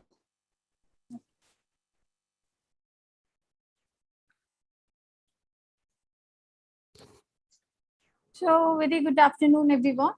As the sir told that my topic is a special domain least significant with matter latest improvement. This paper is basically related to the review of the paper, the latest improvement in the least significant bit method, which is used for the image steganography method.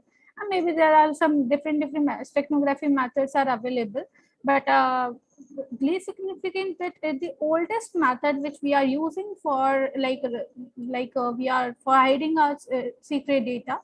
So for that, me and my partner is work on it, and we will find out that still this is the oldest technique, but still the pupils are working in the era of 2021 also.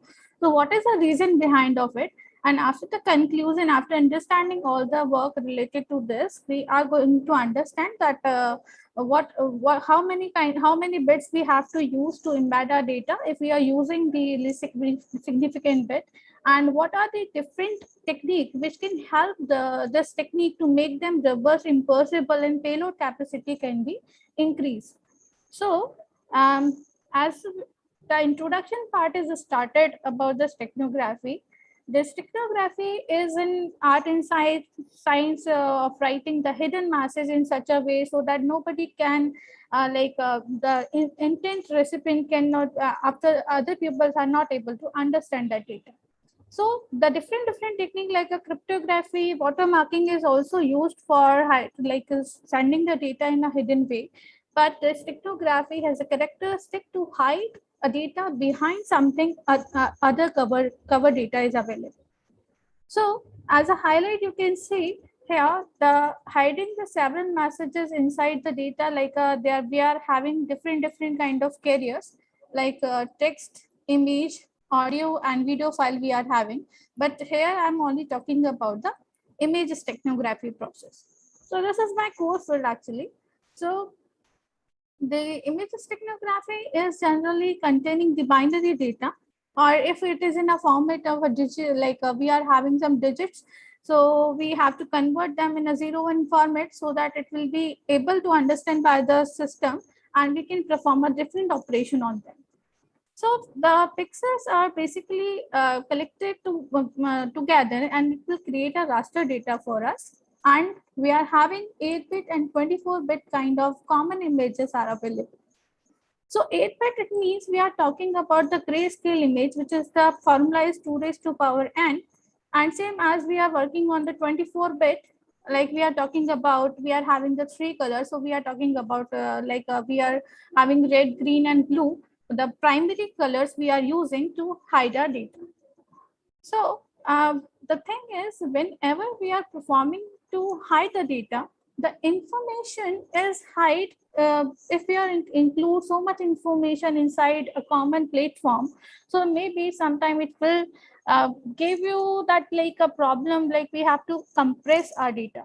So in that case, we have to select the appropriate technique so that it will be not visible to the attacker that my secret data is inserted as something behind of my cover image. So we have to understand that thing. Because my paper is related to the least significant bit steganography, so we have to understand that.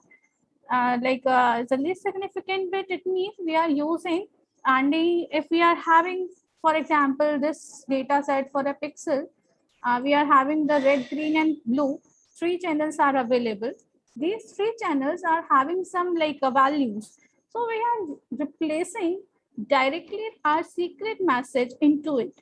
So in this example, you can see this is the secret message which we use, and we are inserting in the least significant bit, like this one and this one is replaced here. Same as you can see, this is the method where we are directly working on the pixels. Maybe you can think many people are saying like that this one is not a secure one, but what is the reason behind of it? So the people are using still in 2021. So in coming forward, we are going to learn about some paper where we are using a different combination. From the red band, we are using a different kind of pixel set. From the green band, we are using a different kind of set. So that will provide us some robustness to your steganography process. So this is the general steps where the LSP steganography image which we are performing. We have to take we have to give the data and convert into the decimal form to binary format. Then we have to hide the data, cover is read, then cover image is broken into the bits, like as I told you before, like this, these are the bits are available. So we are break it down, and after that we are using the 8 bits to cover our data. So the perfect collection, from the 8-bit, how many bits we are using to hide our data is very much important, and it will create a difference between your work and the other works. So we have to, whatever the work we are done, we have to measure the performance analysis parameters are available. Those who are measured that your work is good or not. So in that case, we are having 2 parameters like MSA and the PSNR. MSA is find out that, like you can see, this is the original image and this is the encrypted image. So the MSA is always high. When both the images are equal, so MSA is 0. It means that is representing the difference between the pixels. What is, if I am just subtracting according to formula, I'm just subtracting the data pixel values and I will find out the mean square errors. So one performance parameter is MSE, which is used also in the PSNR, which is known as a peak signal to noise ratio. To understand that, you can see here, like if we are having the encrypted image, the MSA is high and the PSNR is low. It means when we are decrypted, the PSN MSA is going to be 0 and the PSNR is an infinity. So they are opposite to each other. So for calculating the PSNR, we have to remember that we have to calculate the MSE. So these are the papers, those who are working on the LSB, and they are comparative study done on the PSNR and MSE value. So the first paper is containing, it will have proposed by Amritpal Singh and Harpal Singh, and they are using the cover image and convert into the bitmap. They are using the red, green and blue channels, and the combination of selecting red, green and blue bits are 2 to 4 combination. After the performing, they are performing this LSP on the edge tapping to smoothing the image, where the edges of the images are available. They are using that smoothing technique. And after the finding out the PSNR and MSC solutions, they will find out the proposed technique, which is previously used, 134 LSP technique, is not better than this one. So 2 to 4 is a better replacement technique if you are previously using the previous technique, which is 134 combination. So this is the first paper conclusion. Second is related to the KLSP, and this paper is also related to this paper also, this fourth number paper, because the both paper is containing where the K and N value selected by the user. But here a little bit difference. Like in KLSB, in this method, the entropy filter is used, which is find out the complexity between the neighborhoods. So accordingly, you can select the LSB methods, like which part of the image is containing the most complexity, and accordingly you can select the LSB bit so that the darkest part can contain your secret data. Okay, so for the enhancement purpose also, they are using the entropy filter for identify that we are done the perfect work, and this method is perfectly working and with the minimum cost, and the loss of the information is very low in this. Third paper is related to the XOR method. At the end of the conclusion, you will find out where we are when we are working on the image steganography. The XOR method, wherever you are using with the LSB, it gives you the good solution in the form of PSNR. So in this paper, basically, generally the image is containing like a 2 by 2 image we are having. This particular secret image, first of all, we are converted by the Verman cipher, which is a cryptography method. So in which like A is replaced by 1, 2 is replaced, or B is replaced by 2, like this, we are converting our data. Then after that, we are performing the 4 binary value are taken for the LSB method. So you can see here, one term is also coming 4-bit. So there are the taking the number of bits is very much important, like how much bits you are using. And this process is including the 4-bit. And the next fourth paper which we are going to learn, they are using the 3-bit. You will clearly identify that there is a difference. If you are using 4-bit, it will give a better output.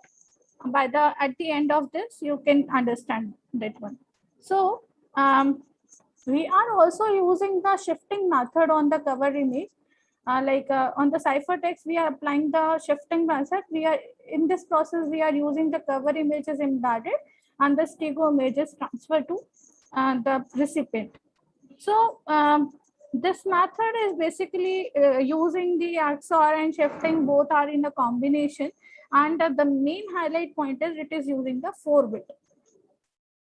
And the next one is we are using AND-bit LSB steganography algorithm. In this, we are first step, we have to read the cover image and the secret image. Then we apply 8-bit right shift on the secret image. So AND is totally depend upon the user, just like a K is depend only upon the user, same as we can use the AND depend upon the user. So we are applying this AND operation using the 256 minus 2n on the cover image and the OR operation on the secret image. So the combination of all the gates like and or, XOR, they are also play a very important role. But the point is when we are using 0 and 8-bit, it will not work because you can say if you are not using a single bit to in storing your secret data, so it is not a meaning, like you are not hiding anything. Same as if you are replace all the bits with your secret data, this is also not good. So in case of the final result, which work on 1, 0, 1, 7, and 8 is not giving a good result. If you are using 2, 4, 5, 6 bits, so that will be fine. Like if there are some information which is actually belong to the cover data. Okay, so this is the last paper which I introduced. This is also work on the XOR method, and for the secret key, they are using the red color. For the hiding the technique, we are using the red color with the secret key, and the green and blue matrix are work accordingly. Whatever the output secret key which is generated by the red color bin, accordingly the green and blue matrix will be generated. And the XOR method is applied on the secret key and the red matrix on the first and second bit is used here. So if as a result, if the output is coming 0, then we can process. Otherwise, it's totally depend how many like how much information you are having. You have to repeat that particular thing many times. So that you will find out your data is totally encrypted in a secure way in your cover data set. So these are the comparative study. Like I taken the average PSNR, but the main motive is as I told you, that the first method and the fifth method is giving the highest PSNR value. Because you can see the fifth method is using the XOR method, and the first one is a generalized method which is not having too much troubling. This one not too much troubling. It is using the 1, 3, and 4 bit. It means you have to take a bit from every channel, so it will give you a great output. And this was not like that you are using a single channel for hiding the data. This is not a perfect way. In a modular way, you can say moderated way, the method number 3 is perfect. And on the basis of number of bit, I just perform this comparison. As you can see, the work number 2 and 4 are working on the N and K. So it will using the 4 bit. For in between, if they both are using the 4 bit, others are using 3 bit or 2 bit, but they both are using the 4 bit, but still this work, like work number 4 is giving the better result than work number 2. So if you are going to be work on LSB based image steganography, you can consider these points, that you how much bits you can use and in which ratio you can use to the pixels to hide your data. So this is all about my paper. These are the references I used. Thank you so much. Any questions? Yeah, anyone have any questions? If it is not, I have just the two questions. Whatever you have discussed, that LSB, that mainly for gray images when you are using the 8-bit. Is it always true for color images also? Yes, sir. It's working on the color images also, because the first thing I used, there is a red, green, and blue. 3 channels are used, and in the combination you can use like a 2, 2, 3 combination. You can combination you can use to hide your data. It's totally working on the color images also. Okay. And the second question is it depends your performance? What is the thing that if you just modify the LSB 3 or 4 bits, the visibility of the image will also change. Yes, sir. Have you measured that things based on the application? For some of the applications, that minute details is required, but for some of the it is not required. For that images, it is fine. But for some images for which the detailing is required, uh, then what should be the best one? Because the visibility of that or visual appearance of the image will be changed. Sir, Have you actually, the thing is, if we are talking about the LSB main feature is payload capacity.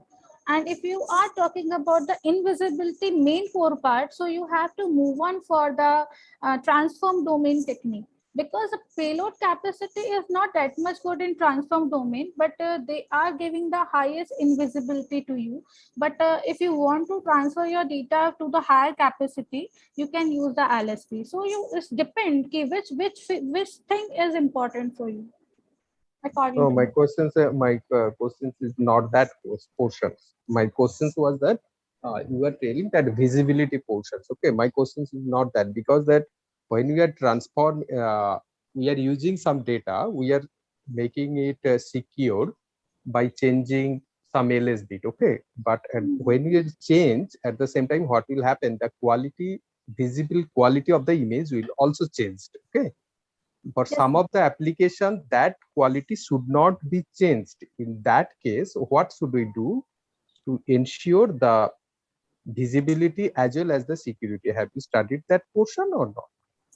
sir, we can do the measurement on the basis of PSNR and MSC value. If that is suitable, like 30 dB is a standard value.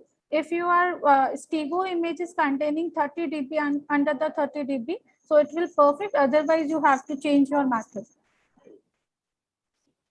Okay, thank you. If anyone has any other questions. I think there are no more questions from the audience side. So I'll call on the next paper.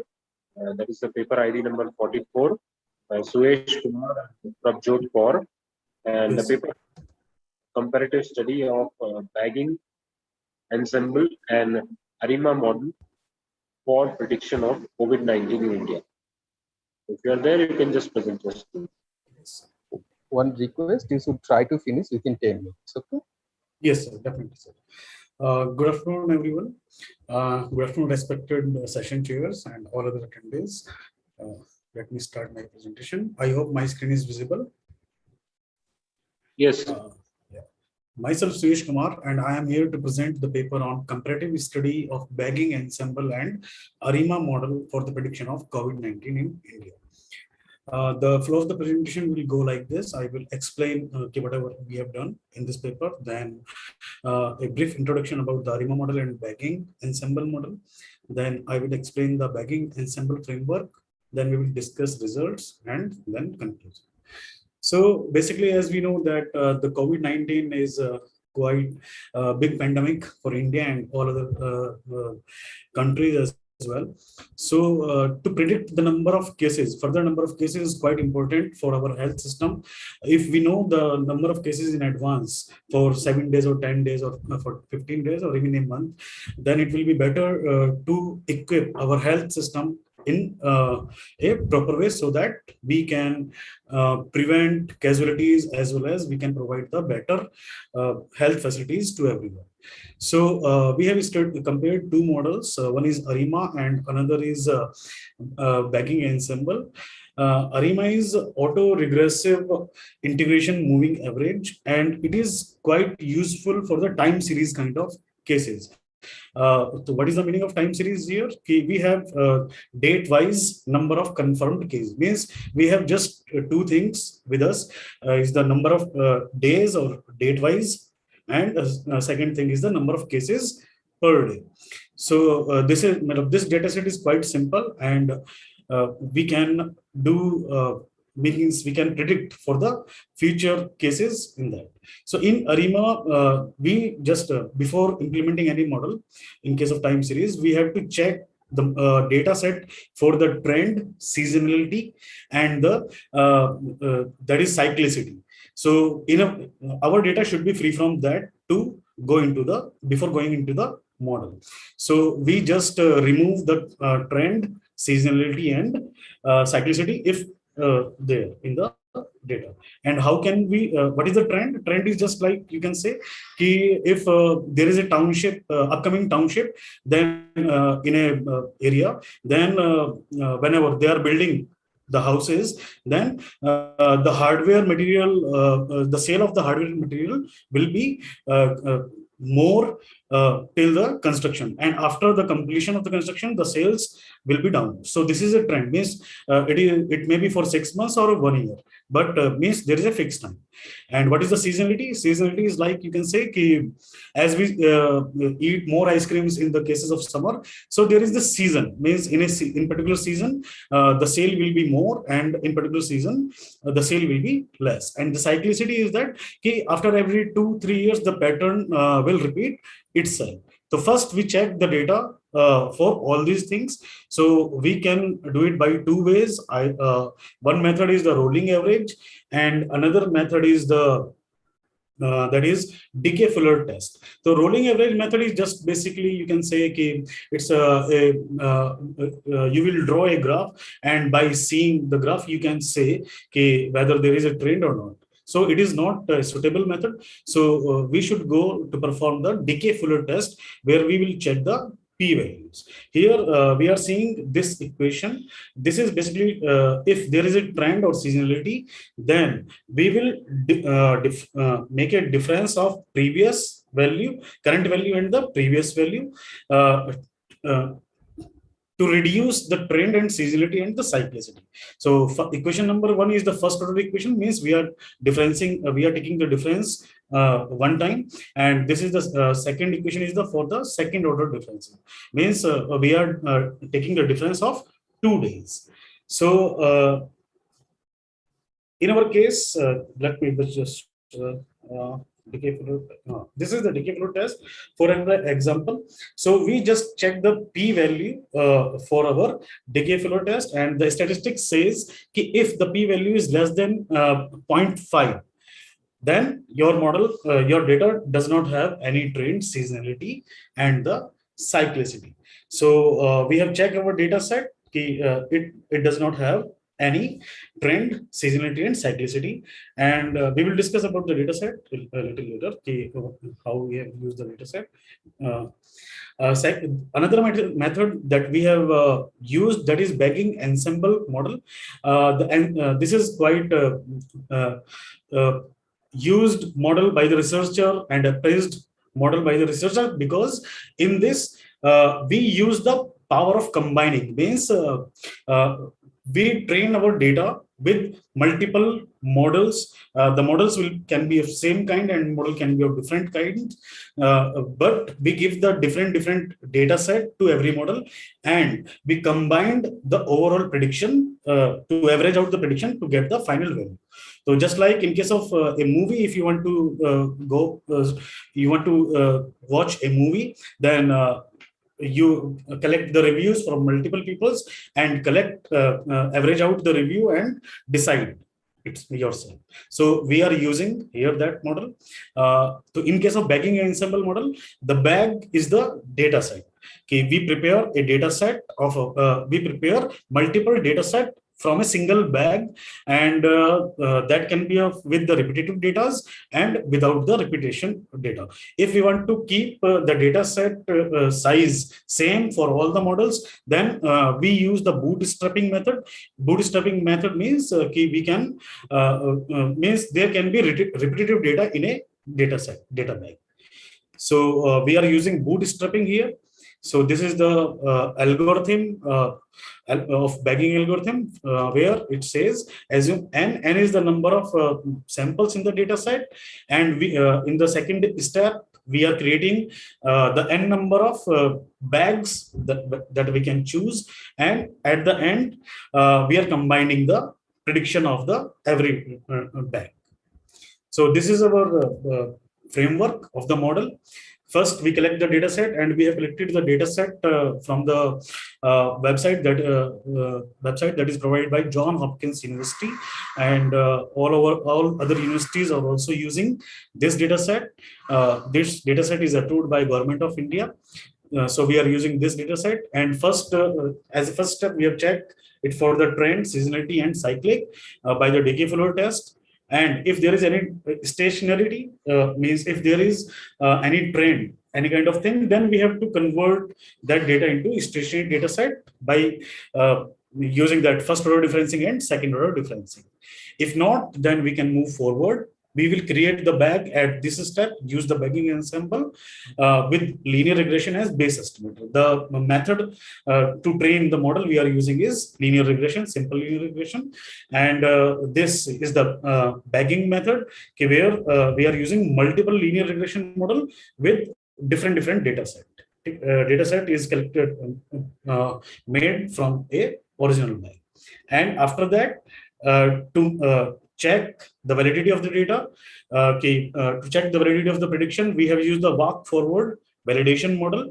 It is same as k-fold validation, just we use in machine learning models. But here, this is a time series kind of thing, means we have to move forward always. So there is a different method, that is walk forward validation model, means we will predict the data for the future cases of this. So we take the data in this order only. And finally, we are evaluating the model on the root mean square error. So first, we have done the decay flow test that I have already discussed. Second, in the ARIMA model, we have to choose the value of AR, autoregressive, I for differentiating, and MA is the moving average. So here, as we see that our data is stationary already, so we do not need moving averages here. And this is the first graph, is the autocorrelation function graph, and it also shows that our data is stationary because it is gradually decreasing. So to take the value of P for the AR model, means it is just like linear regression model, and the degree of the model is P. So we see the partial autocorrelation graph, and we see the first spike at the number 13. So we just do a hyperparameter testing from 1 to 13, and at which we will get the most RMSE value. We will choose that particular lesser RMSE value. We will choose that particular value. So we have tested it and found that at the p value 6, our RMSE value is reduced. So, and in the bagging case, we first we have to convert our model into the supervised learning model. Means there is a single column, and we convert a single column into 10 columns. How we have chosen the 10 columns? We have just fitted the data with the polynomial method, linear regression with degree 10, and it gives the means we have tested it for the various degree from 5 to 15, and it gives a better fitting on the line degree 10. So we have chosen the 10 columns here. So we have converted one column to 10 column, and then train our model with the bagging method, and found that the predicted value, that is in the red color, is more close to the actual line, that is in blue color, as compared to the ARIMA model. In the ARIMA model, the difference between the actual and predicted value at every step is quite large, while it is lesser as in the bagging model. And we have predicted and calculated the average of 14 days.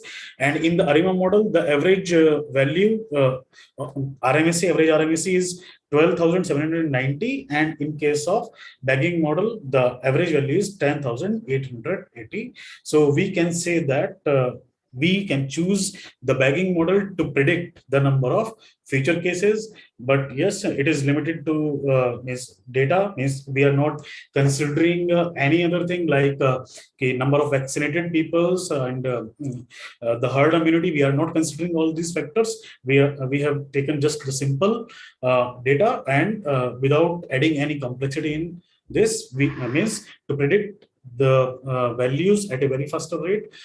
We have just taken day, date, and the number of cases daily. Further, we can uh, go for different kind of models for that. That is random forest method, and we can add some other complexity for that. But in that case, our model will not be said as the time series model, as we add the more number of attributes. So it will be a typical regression problem in case of machine learning. So this is my presentation. These are the references that I have used. Thank you, sir.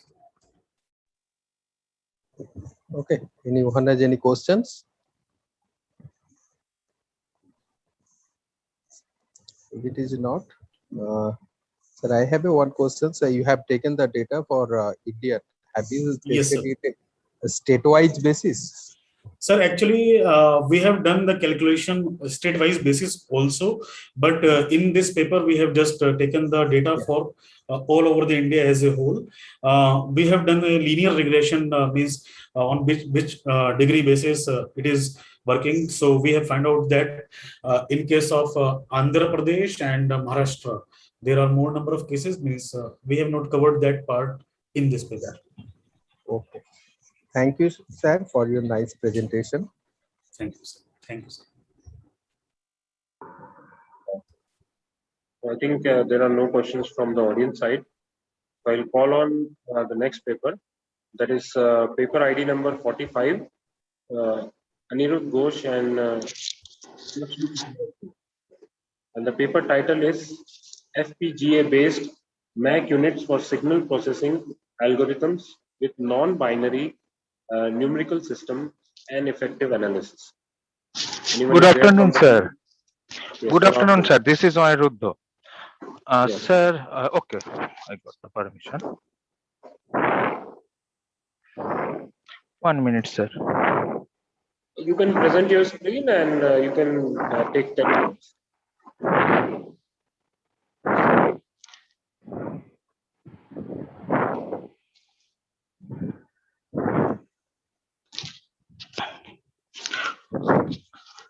Am I audible to you all? Yes, you're audible. Yeah. I have presented, but is it visible to you? Yes, it's visible. Full screen. No, not full screen. You can just make But it. it is. I have made it full screen, but Maybe there is a lag. okay. Myself, Aniruddha Ghosh, I am going to present a paper on FPGA-based MAC unit for signal processing algorithm with non-binary numeral system and effective analysis. My 1 minute, sir. It is not moving.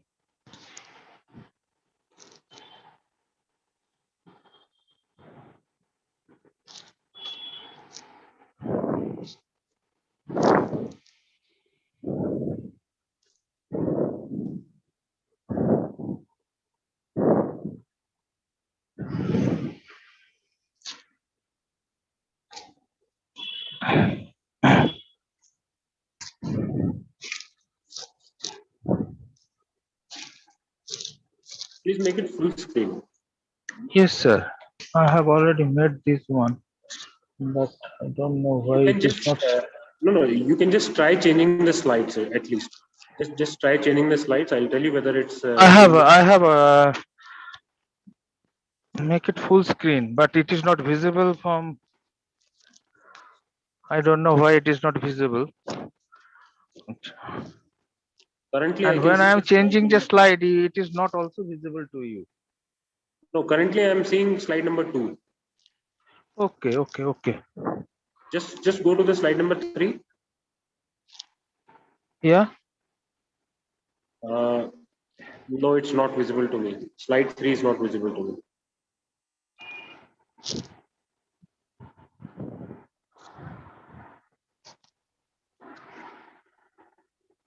No, he's not selected the slide 3. You select the Yes, slide wait, 3. it is visible to me. Okay. Slide is visible to me. And No. slide is visible, but is it moving?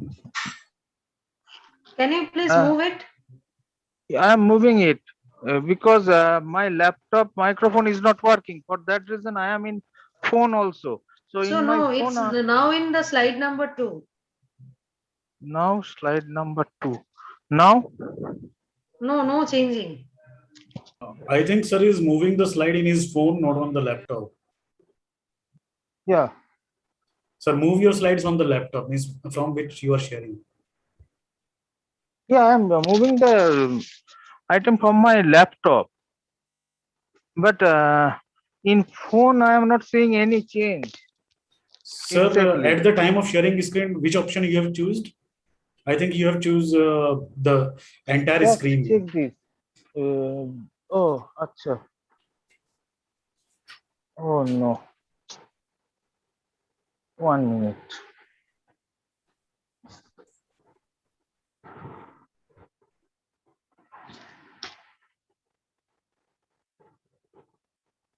Entire screen. Okay. First option, sir. First option. Okay.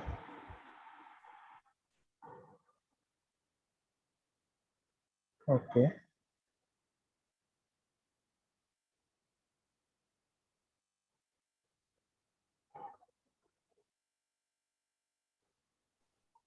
I thought there is any problem in PowerPoint, so I closed the PowerPoint.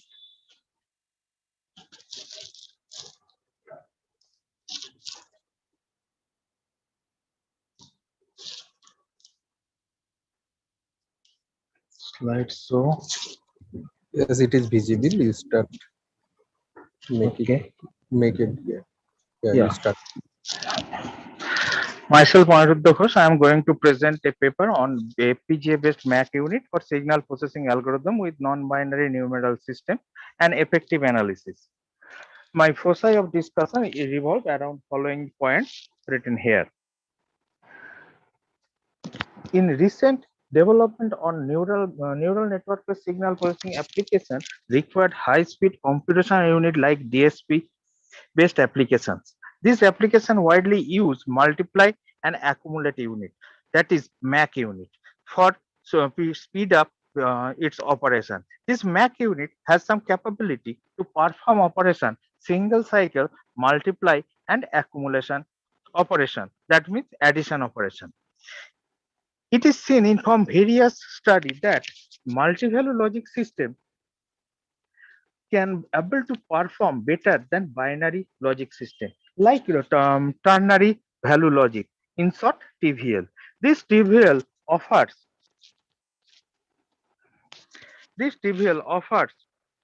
several advantages like reduced chip area as well as overall delay or delay overall computational time that can be reduced by implementing this TVL system with respect to our conventional binary number system. Beside that, like binary counterpart, it has also capability to perform various type of arithmetic operation. Next thing is that there is one if we think about non-weighted non-binary number system, first thing we here choose residue number system, another one we choose double base number system. These two number system has also some capability. The residue number system can perform carry free arithmetical operations. When we take a residue number system, it break one large number into a set of smaller number basis on the moduli set. Now, when we consider the moduli set, it must be a mutual prime. Next thing, we consider moduli set in terms of r to the power n minus 2, comma r to the power n minus 1 and r to the power n. This relation will be produce good result for selecting moduli set. Next thing is our double base number system. It is basically, if we use this one for some multiplication operation, it will avoid you to perform partial product free multiplication. Double base number system actually nothing but just break a number of two different base. Okay. Now, keeping all these things in mind, we have presented a paper here that the performance analysis of a MAC unit considering one systolic array-based FIR filter. For performing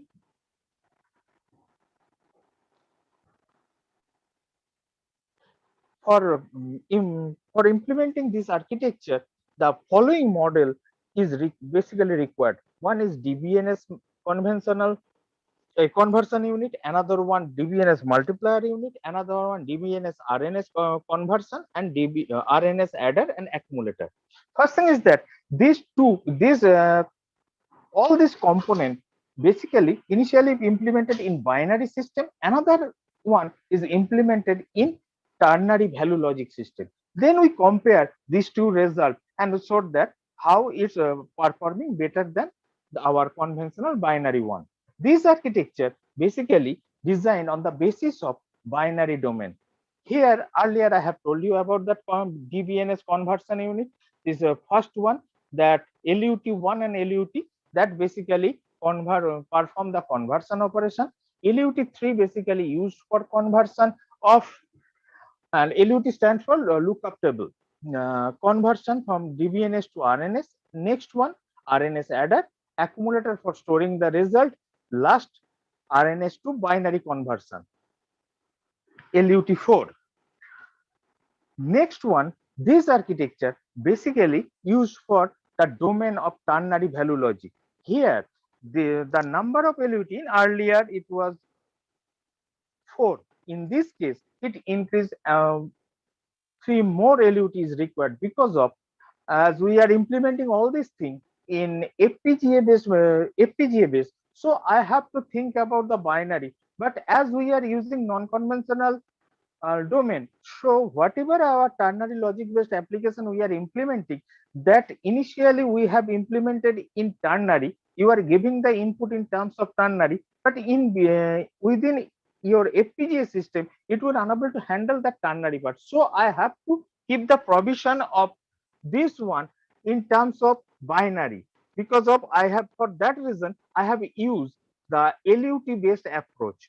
And in this LUT hold the data in of the ternary value. First one is used for converting the data in ternary. Next, second one, it is basically used for DBNS ternary based double base ternary number system conversion unit, then double base ternary multiplier unit, then it performed LUT5 performed DBTNS to ternary RNS conversion.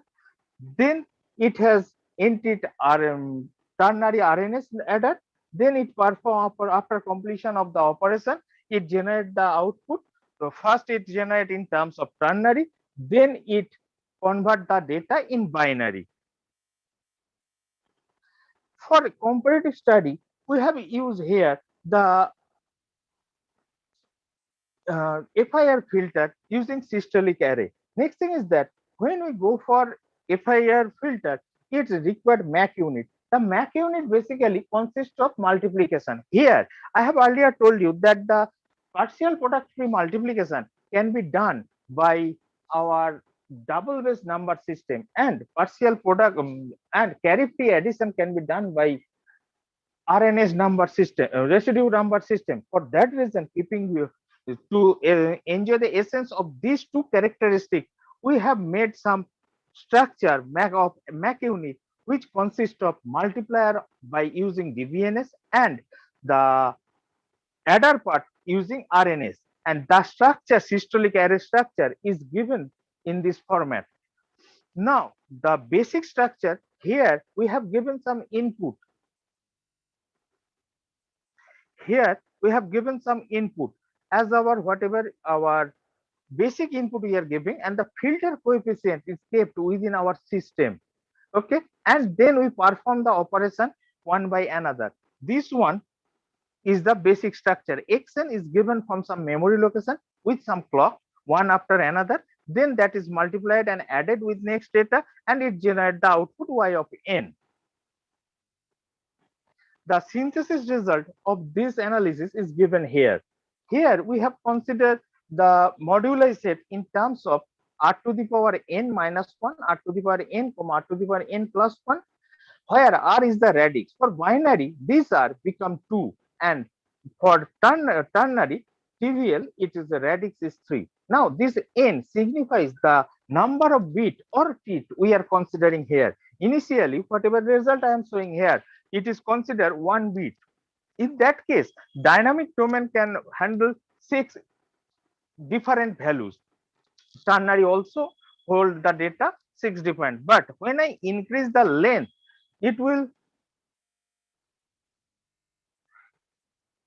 the amount of data range will start increasing abruptly. For binary, when it is 504, in that case it is for the 3-bit data, and in that case it will be 17,550 data can handle by this number system. If you consider, that means this smaller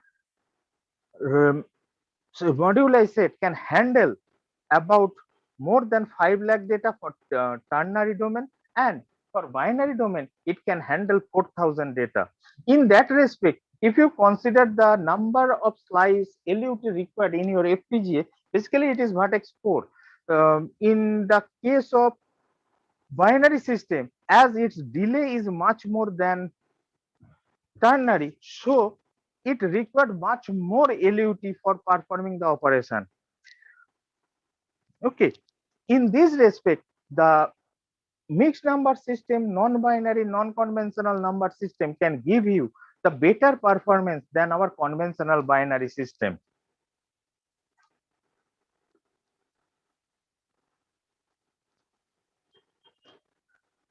This architecture totally validated in Xilinx ISA version 12.3. Next thing is that the work I have explained here, basically the basis on the comparative performance analysis of MAC unit, which is depicted in earlier table, the performance analysis, and this result, I can say that the novelty of the architecture, the computational complexity of the system basically depends on the module, basic module of that architecture. So here, if I use that non-binary, non-conventional number system, that in that case, the performance also upgraded for the mixed number or non-weighted number system. Next thing is future scope. Basically, I have studied only for the systolic array based FIR filter. We can have some project like we want to some study on triple based ternary number system and double based ternary number system mixed some architecture. Beside that, some possibility of exploring some field related to MOS related structure. If we can able to design that one, that also be a new domain. And outside this, the complexity analysis of artificial intelligence and neural network based application can also be studied by using this mixed number system analysis. This all some part of my reference. I've given some of the references, and this is all about my presentation.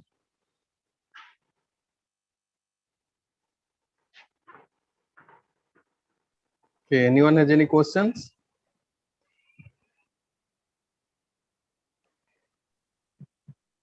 Anyone has any questions?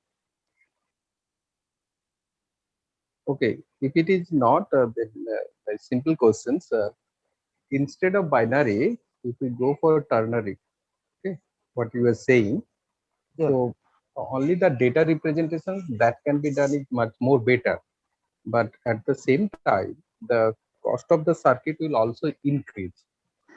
Yes, Is sir. it or Yes, not? sir. Yes, sir. Because of I have used number of LUT requirement is increased here. Beside that, I am dealing with here FPGA based application which is dedicated for binary system. I have to implement some package for this one. That package help me to convert that ternary logic to binary logic, then I can able to perform all this operation. The cost will be increased. And Okay. whatever data I am showing you here, the basis on the delay, as I am dealing with filter, so it needs a clock. In this case, the amount on binary, amount of clock frequency, I have taken around 200 to 250 megahertz range. Okay, but in it take a less clock to generate the output, but in the trivial ternary logic, it requires frequency of your clock. I have to increase. I have taken here 400 megahertz range clock. Whatever clock I have given, then depending on that, it able to generate the proper output. First clocking system is required here. So if So so if much I change want to, is required, why should I go for that, your system? That's my question. actually it's a frequency. If I make the faster operation, if I increase the clock speed, then your system will be faster. Yeah, that will be faster, obviously. That is why whatever Okay. manufacturing cost, whatever related to other hardware cost, that is another thing. But if I think about the first operation, it able to generate output in 400 megahertz frequency range. Okay, for that reason, I can prefer this ternary value logic for our better in that sense. Anyone has any other questions?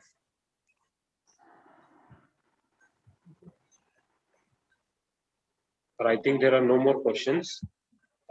So all the papers are over. So I would like to call Sir, paper number 14, I think. Yes, paper number 14. If My anyone is number there, 45. Oh, okay. I have concluded. Yeah. Stop sharing, sir. Yeah. Okay. Thank you, sir. Sir, all the paper has been presented or anything left? yes, sir. One paper remaining, that is paper number 14. So I'm calling for paper number 14 again, one more time, and this is the last time. If anyone is there from the team, you can present.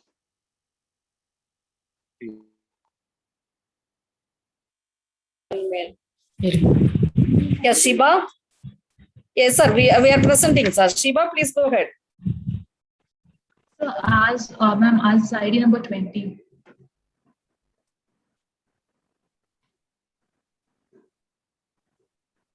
Am I audible?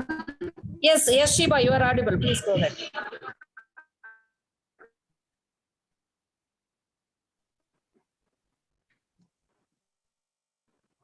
I hope that my screen is visible. So good afternoon, everyone. This is Shiva from GCAIA, and I'm here to present our work on the title OCR using new techniques. Sorry, just sir, I'm requesting you to kindly check the paper ID and the title of the paper.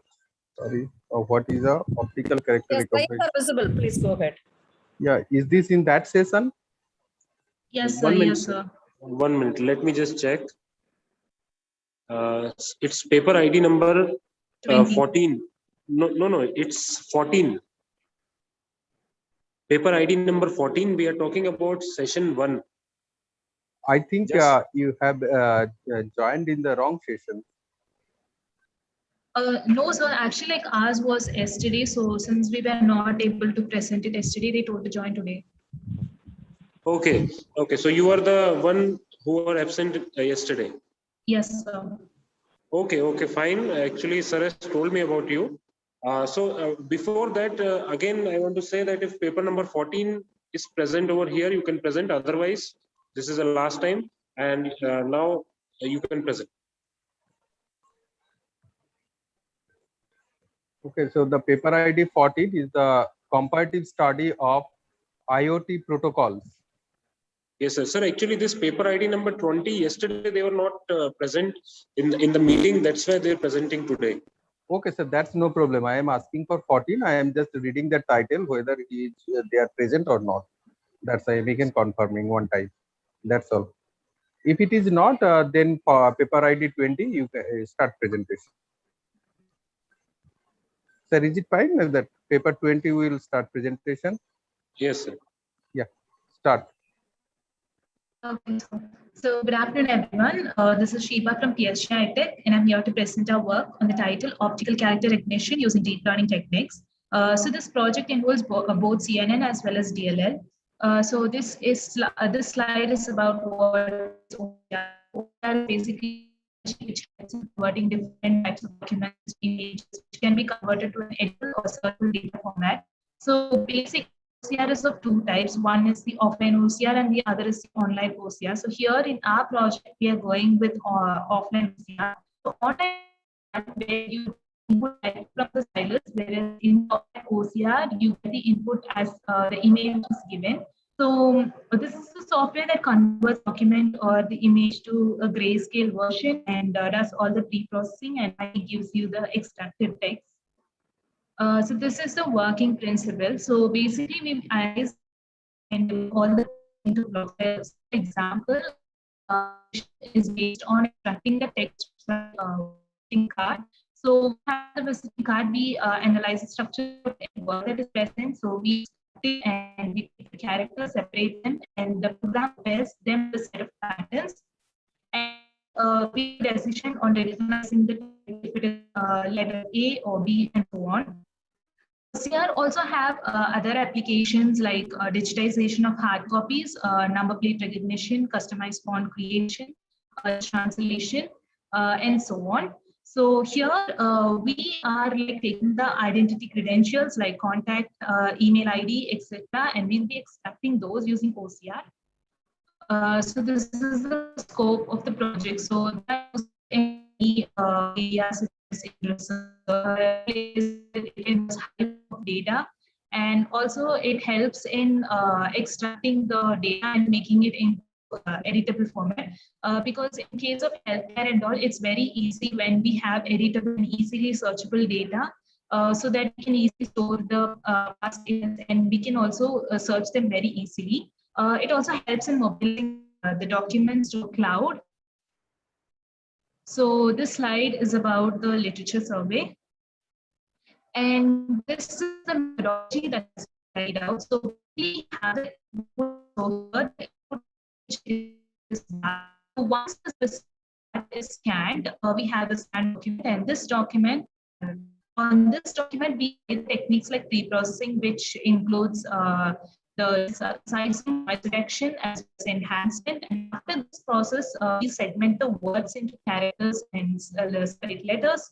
And after that, we extract the features and then we send it for recognition and classification where we recognize what letter it is and classify it into the particular alphabet. And finally, we get it into an editable text.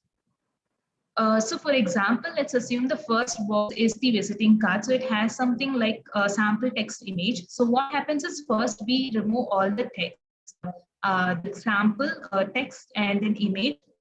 We take each character, which is S, A, M, P, L, E, and so on. And this is the one that is given as the input to the convolution neural network. And finally, we get the editable text. So this is an example where we give this visiting card into the OCR model and finally we get the text file. There are a few concepts that are involved. So convolution. So this is basically like we have a kernel as well as an inputter. So this we just convert both. We mix both together to get a feature map. And so the next one is pooling. So pooling is actually provides you an which uses dimensionality of feature maps. And similarly, we also have flattening of the layer and fully connected layer. So fully connected layer means that when we have a hidden layer, so every input is given to the activation layer, every input to every activation layer.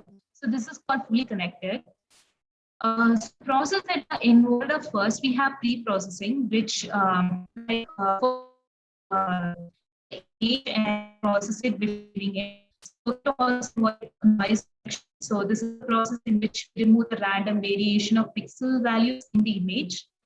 And grayscaling. So gray is nothing but we have colored image which we convert to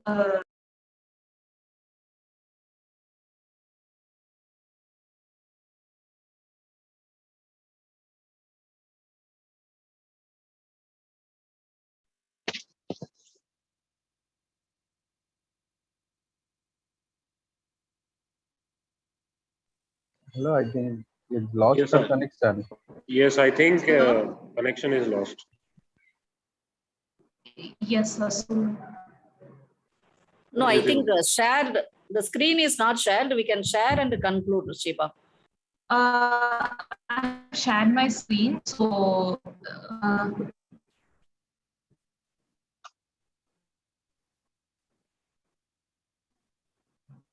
okay, so about grayscaling, thresholding, and resizing, which is the process that comes under pre-processing itself. And next is the segmentation, where we have different levels. So section first, you segment the full sentence into text, I mean a word, and then the word into characters. And so this is the example. For example, if we have a word no in the visiting card, so what happens is we draw the bounding box first, like K and O W, and finally we segment it into characters like K and O W. So that these are editable ones, like these are present in the visiting card. And the next process is the feature extraction, where you extract the individual characters, and feature extracted from a character should be in a unique way. And next,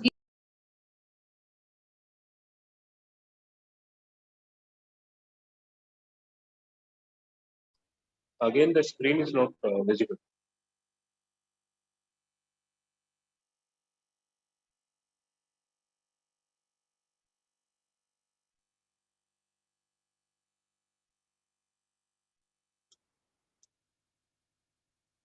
I think excuse me, sir, am I audible? I'm sorry, yes. like I'm having a very weak internet over here. Okay, fine. So let I me can share hear my you. screen again. Yes, you can share. So this is the software requirement and the hardware which we have used. So we went for Anaconda prompt and Spider, Python version 3.6, and TensorFlow it was 2.2.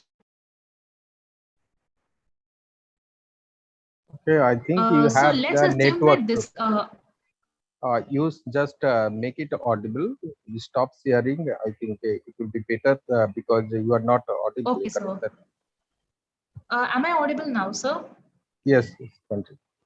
Okay, so yeah, so it's finally the output. So basically, the conclusion is like when we have a visiting card, we extract all the sentences and then we convert it into a word.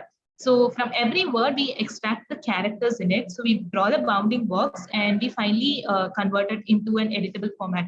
Like we give the text alone. So this is what our working is about. Okay, anyone has any queries? So if it is not, I have just some of the queries. First thing, which segmentations method you have followed for identifying the character? Sorry, or you sir? have so you have directly fed that scan image of the visiting card to Yes, the sir. CNN, or you have make the segmentation, Yeah. separated the characters, then you have put it into the CNN for recognition. No, sir. Like first we give an image from which we extract all the words through the process of pre-processing, and then we give it to the convolution neural network. Okay, so the my first questions is there that what process you have used for segmentations and identifying the characters?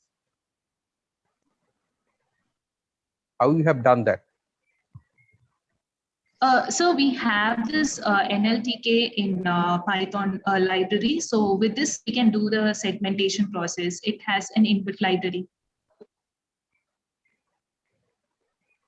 Okay, but segmentation portions, there are some logos and some characters also. In some cases, they had some cases also. So which one is character and which one is logo or cases? How you have identified that things?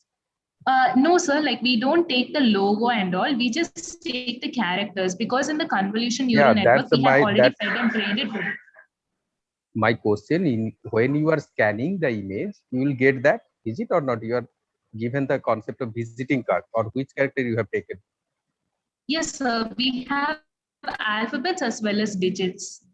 No, if you take the visiting cards, that my questions, that there will be some logos and all these things. How you have separated them? Manually, or you have used some automated thing?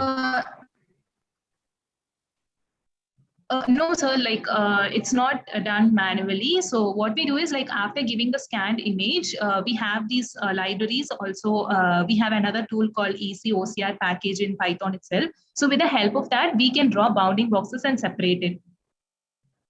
So second question is that all these characters that you are saying, all are the printed characters, okay? Not Yes, sir. handwritten. So Yes, that sir. are very easy to recognize. So why you Yes, are sir. taking that as your project? Yes, sir. So actually, our final concept was to bring it up to the handwritten text. But for the handwritten text, our accuracy was not much because like we had only less resources with which we could train the data. So in order to get the handwritten text, it requires lots of resources so that we had got like very less accuracy. And that's why we have stopped with this printed text. You have used the CNN, no? Yes, sir. Yes. Okay. Yeah, actually, So, Shiba has also worked for handwritten text, and probably after some more results, we are also planning to publish that work. Right now, we have stopped with this. okay. So what pooling layer you have used in CNN? What is the pooling layer you have used in CNN?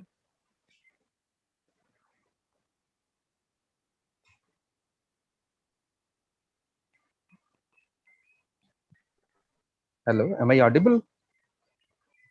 Hello, am I audible to you? I think again connection is lost, sir. Okay, sir. Okay, thank you. Yes, sir. So now there are no more papers, and I want to thank sir and madam for coming, accepting the invite and coming and taking the minute. I want to thank all the attendees also coming and being a part of it. So thank you, everyone. Thank you. Sir, I have some questions. Just if you give your contact number, I can call you, or I am asking the contact number. Yes, sir. So I'll just give you my contact number, or you can just give my contact number. I'll call Yeah, you. I'm asking. Okay, sir.